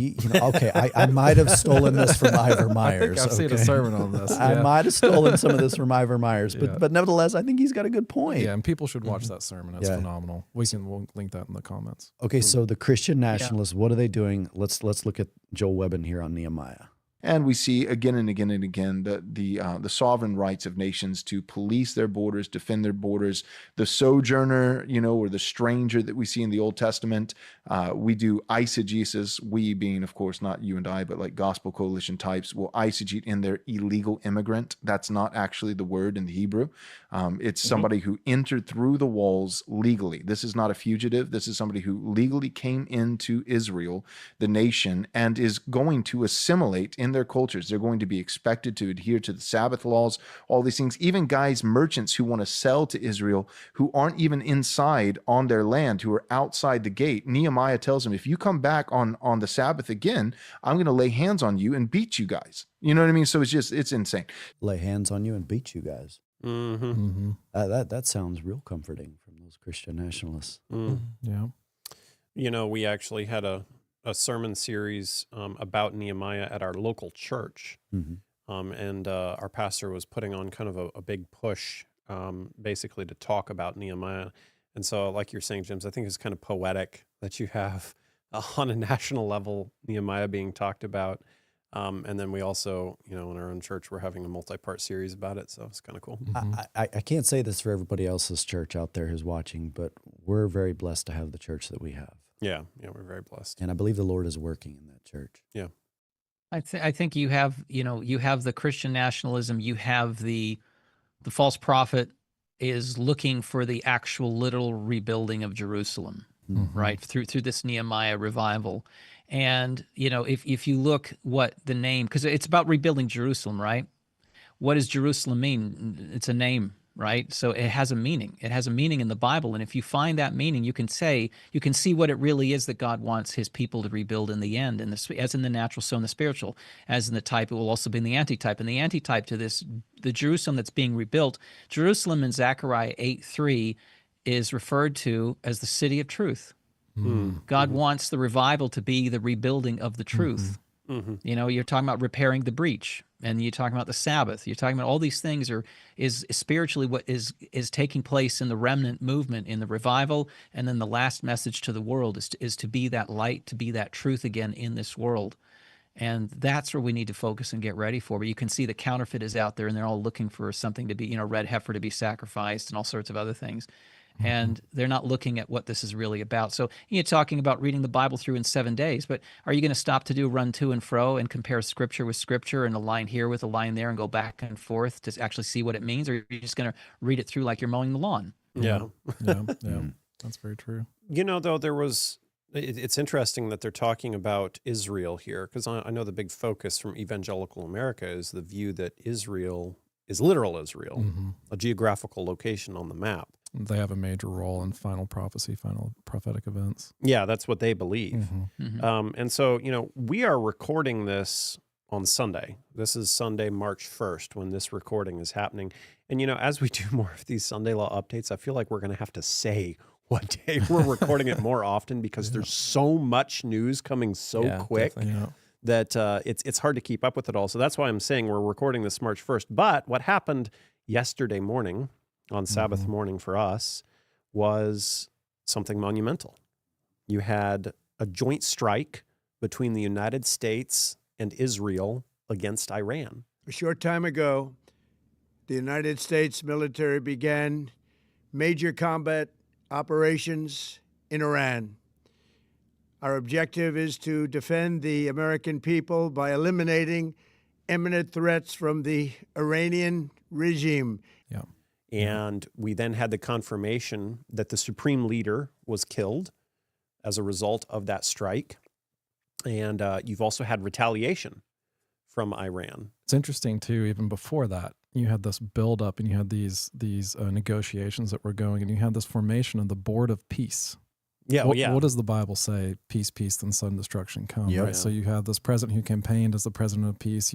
He's starting forming this Board of Peace. Yeah. And then you have obviously this war that erupts. But even go ahead. Well, and who was invited on that Board of Peace? The Vatican. Oh, exactly. Exactly. Now, they didn't accept, but they were invited. Yeah. But it's interesting too. And what do you think about this, Alex, as far as did you follow the Anthropic, the whole AI saga that was going on with the Hegseth and the Department of War? Oh, yeah. Yeah. So you had Anthropic basically say, no, we're not going to allow you to use our technology for autonomous strikes with no human input. So two things, that which is huge, Yeah. but then also mass surveillance of American citizens. Right. That's where they put their foot down, and Hegseth said that's unacceptable. Oh, yeah. I saw his tweet, actually, where he was Yes. basically decrying Anthropic, saying that it was the worst thing ever.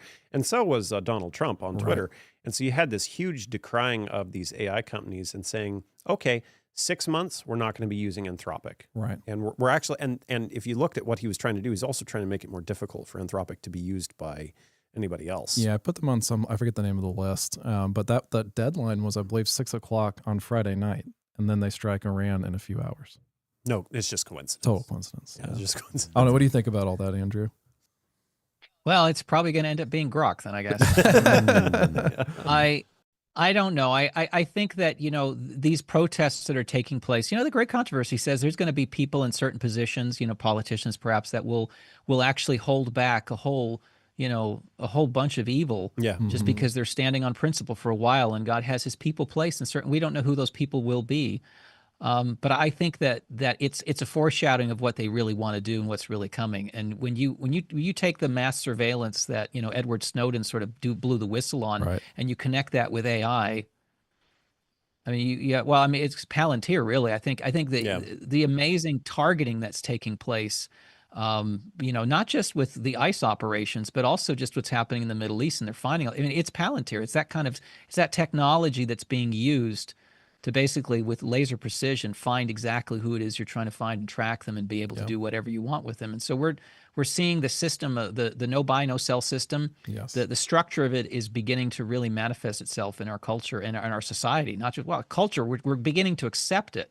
Right. We're going to start seeing that this is actually an okay way to live with AI and with all these things thinking for us, and we don't realize that we're slowly there's a noose being put around our neck and a trapdoor underneath our feet, that if we disagree with any of this, we vary from anything, they're just going to pull the door and that's it. I mean, Maranatha says that, the laws are going to become so strict and so coercive, so seemingly like no escape from this law. And if you do break this, you will lose everything. It'll become so harsh, and that no one will even venture to to go against the law, or to go against what, their conscience. And or to go against their conscience. That's where we're kind of headed.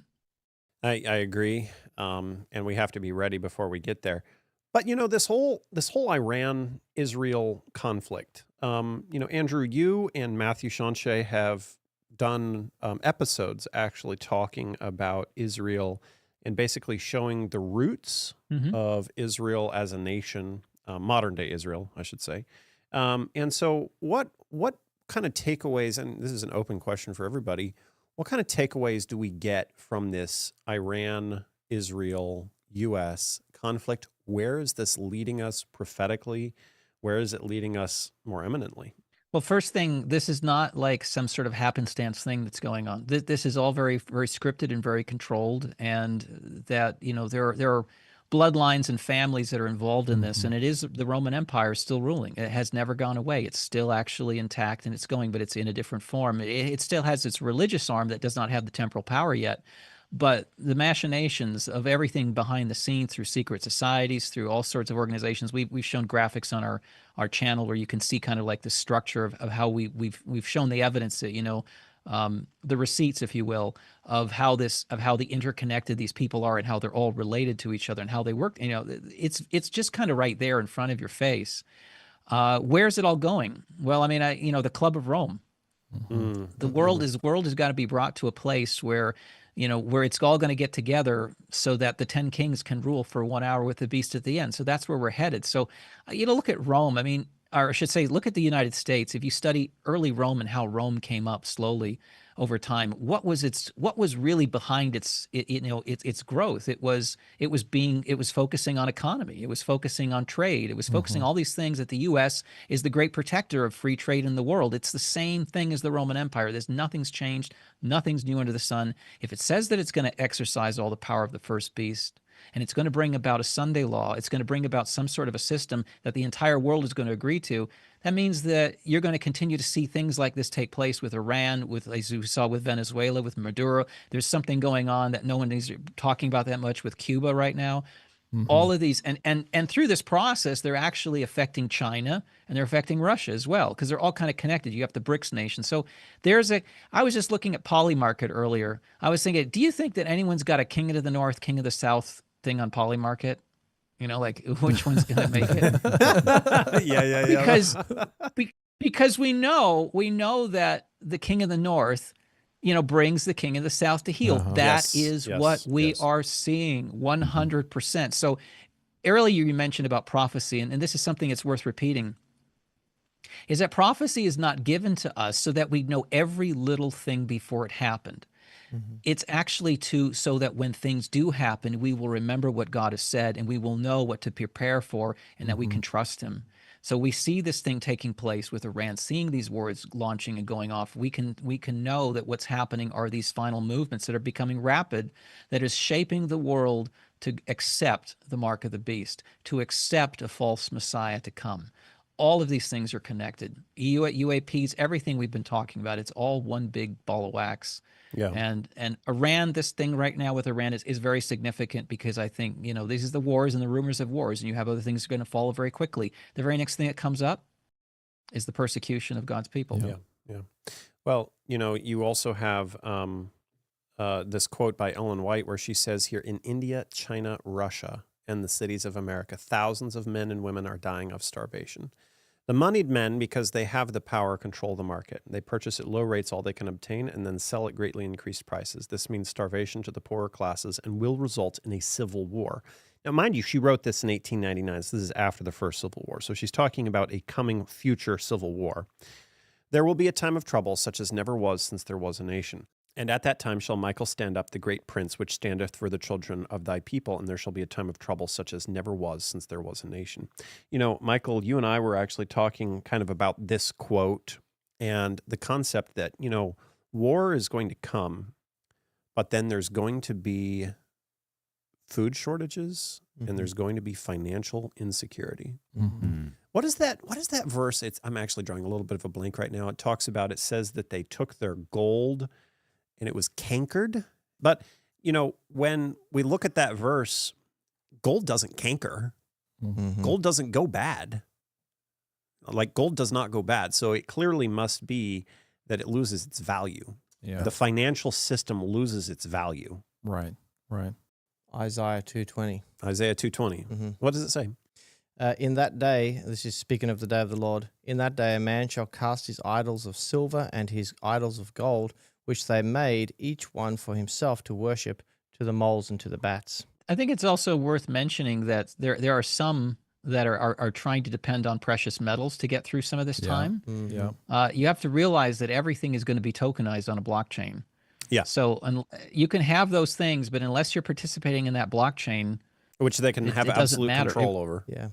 Yeah, it'll become worthless or illegal. Yeah. I was thinking about these things the other day, and I was just wondering, is there a point in time in Earth's history, in Earth's final days, that gold will actually fail? And, I realized that, if we read Matthew 24, Jesus says there'll be wars and rumors of wars. Don't be afraid of these things. These things must come to pass. It's not the end yet. For nation will rise against nation and kingdom against kingdom. Then there'll be what? Next thing, famine, right? Yep. And so, in this context, at the end of the world, these things are going to be the worst that we've ever seen. We'll never see them as bad as this forever and ever until until. And even Christ our comes back. imagination of them doesn't do it justice. Yeah, it's impossible. So that tells me that, like, you cannot buy a piece of food from somebody with a piece of gold if that person is starving themselves and they also don't have gold. You cannot buy food with gold, and you cannot eat gold. It will fail. Yes. Gold and the gold and the silver will fail. Yep. Eventually. Anything that you try to do of yourself will fail. Yeah. It's only through your reliance on Christ. Yeah. It'll be like Elijah with being fed by ravens. Exactly. I think what we can see with all these things we're talking about, they're very scary. I mean, and let's face it. I mean, these are the kind of the end of the world things that we know that are coming. But, these things are beyond our control. They're all in God's hands. And God has given us a map and a timeline of these kinds of things. Not a timeline as far as dates go, but as far as sequence of events. So we know that when we see these things, know that your redemption draws nigh. You can look up and see him coming. So we know that we need to be ready. And I think the individual experience that we need, looking at the world out there, the global situations, can be very frightening. But the comfort that we have is to experience a direct and personal relationship with Christ, and to experience what righteousness by faith is really about. And that's where our peace will be in the storm. That's where our rock is. And that's how we're prepared to be ready to go in when the loud cry, the midnight cry comes. And that's the danger that we're all in. And looking at all these things taking place, if we don't actually turn that into an experience where we're truly ready for the judgment, where we're truly ready to walk in these last days. And we have all these types in the Bible too. I mean, we have, before the flood, Noah, the door was sealed by Christ himself, and his family was shut into the ark and was saved through the flood. Even with the story of Esther, you have the death decree against her people. Did any of them die? No. No. And actually it was Haman, who is a type of Lucifer or Satan, who was hung by the noose that he had intended for Mordecai's neck, right? Who was a type of Christ. Yeah. So we should take comfort, like Andrew said, in Christ, in our relationship with him. We're not supposed to be afraid. Yeah. Well, I also think about what this means, though, if we know all this stuff is going to be happening.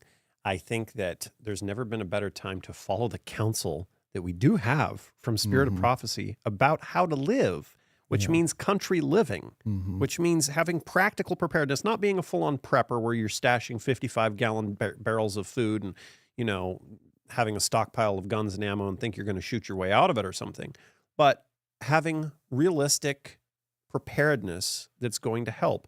And so actually, that's something I've been thinking about creating as a little presentation where we talk about, some practical steps like walking people through maybe some solar. I've had a bit of experience in solar, talking about food preservation, talking about gardening. I have a lot of pictures about greenhouses and different ways that you can grow. Michael, you've done a lot of research into hydroponics before, talking about where to buy property, where we should go. So if that interests you, drop a comment down below if that kind of discussion would be of use to you in this preparedness, because I think that would be a lot of fun to talk about. So speaking of preparedness, one way that we want to show our audience how you can prepare to give the loud cry, we have, of course, we've talked about some upcoming events, and one of those being the National Mall event, May 17th. Alex, can you put this up on the screen here? Okay, so one of the ways that you can be involved is we are doing a Great Controversy distribution project. Now, for those of you who are new to the channel, we did this last year. We ran into Charlie Kirk, actually, back at Trump's inauguration. We went with a group that there was probably about 150 people that went total. There was about 10,000 books that were passed out.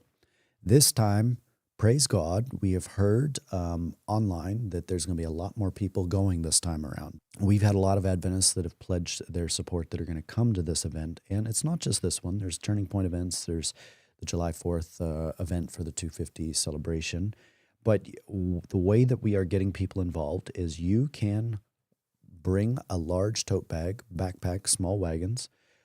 There's going to be some organizers there that have arranged around 40,000 books to be stashed in a staging area there on the National Mall. They're working with the Capitol Park Service. And you can bring your wagon, stock up, and join us in going and passing them out to the crowd. In the past, we have had great success in getting the books out to many people, and it is an opportunity to highlight the importance of the Great Controversy. And we're focusing specifically on that book because, you know, when I read the 1888 materials, one of the things that I see is Ellen White was often very sad about how little attention was paid to the Great Controversy. At this point of the loud cry, we are giving that book out so that the focus, the spotlight can be upon that book. So bring your church friends, bring your church group. You're going to have to be responsible for your own transportation and lodging. We recommend that you have your local people, established leaders, and organize at least the getting there and where to stay on your own, because we do not have the capacity to do all of that for everybody out there. But bring your tote bag. We will be showing where the locations are going to be to meet up and load up on Great Controversies. You can also get involved by getting copies of the Great Controversy sharing card. We've featured those on this channel here before. Please get more copies of those. There was 50,000 of them that have evaporated, and now I think over 100,000 are back in stock now. And so please get your copy of those, load up so that you have stuff to pass out in your local community as well. But going to these events and working the cities, running into your fellow believers there, it's a great opportunity to practice and to share that loud cry, because now's the time to give it. And if people want to help support us with this venture, actually, if you go to heritageandhope.org/donate, or you can mail us a check to P.O. Box 77, Collegedale, Tennessee, you can help support us, because we will be up there trying to help pass out those Great Controversies on May 17 on the National Mall. And we're hoping to bring a couple cameras with us and actually get some footage of that event if we can. So I'm really looking forward to that. In addition to that, we are going to be going to other events as well. We have an event down in Florida that is upcoming. And then we also have, we're planning on going to, we're planning on going to ASI, actually, in the end of the summer. And in addition to that, we're also planning an event in April, at the beginning of April, which is coming up very soon. And we'll go ahead and play a brief little trailer of what that is going to look like now. Wars without end, assassination attempts, witchcraft is destroying our children, families torn apart, rampant atheism, a country that once called itself One nation under God. barely recognizable. We have to bring back our religion. We have to bring back Christianity in this country. I'd like to see the town be a Christian town. I'd like to see the state be a Christian state. I'd like to see the nation be a Christian nation. I'd like to see the world be a Christian world. That's why we get called. Well, you're Christian nationalists. You want the kingdom to be the government. Yes. You want God to come and overtake the government. Yes. There are people alive today who remember what it was like to live in a country that observed the Sabbath. I mean, the left would if they could look at the law books from the founding of our nation, they would say, well, that's a Christian dictatorship. Will God save America? Come find out April 3rd and 4th, 2026. Register today on willgodsaveamerica.com. So if you want to help us get involved with passing out the Great Controversy, we would encourage you to come and also stay subscribed to this channel so that you can stay up to date, because we're going to have further announcements as we draw closer to May 17. The other thing to highlight with this project, May 17, is that there's still more details to come. We're hopeful that we can actually partner with some other ministries as well. But thank you guys so much for joining us here on this channel and for this episode. Don't forget to like, share, and subscribe to this YouTube channel so you can stay up to date on what is going on, because we've got a lot of exciting video coming. And also don't forget to check out Andrew Bekitschke's website, sanctuarydoorministry.com.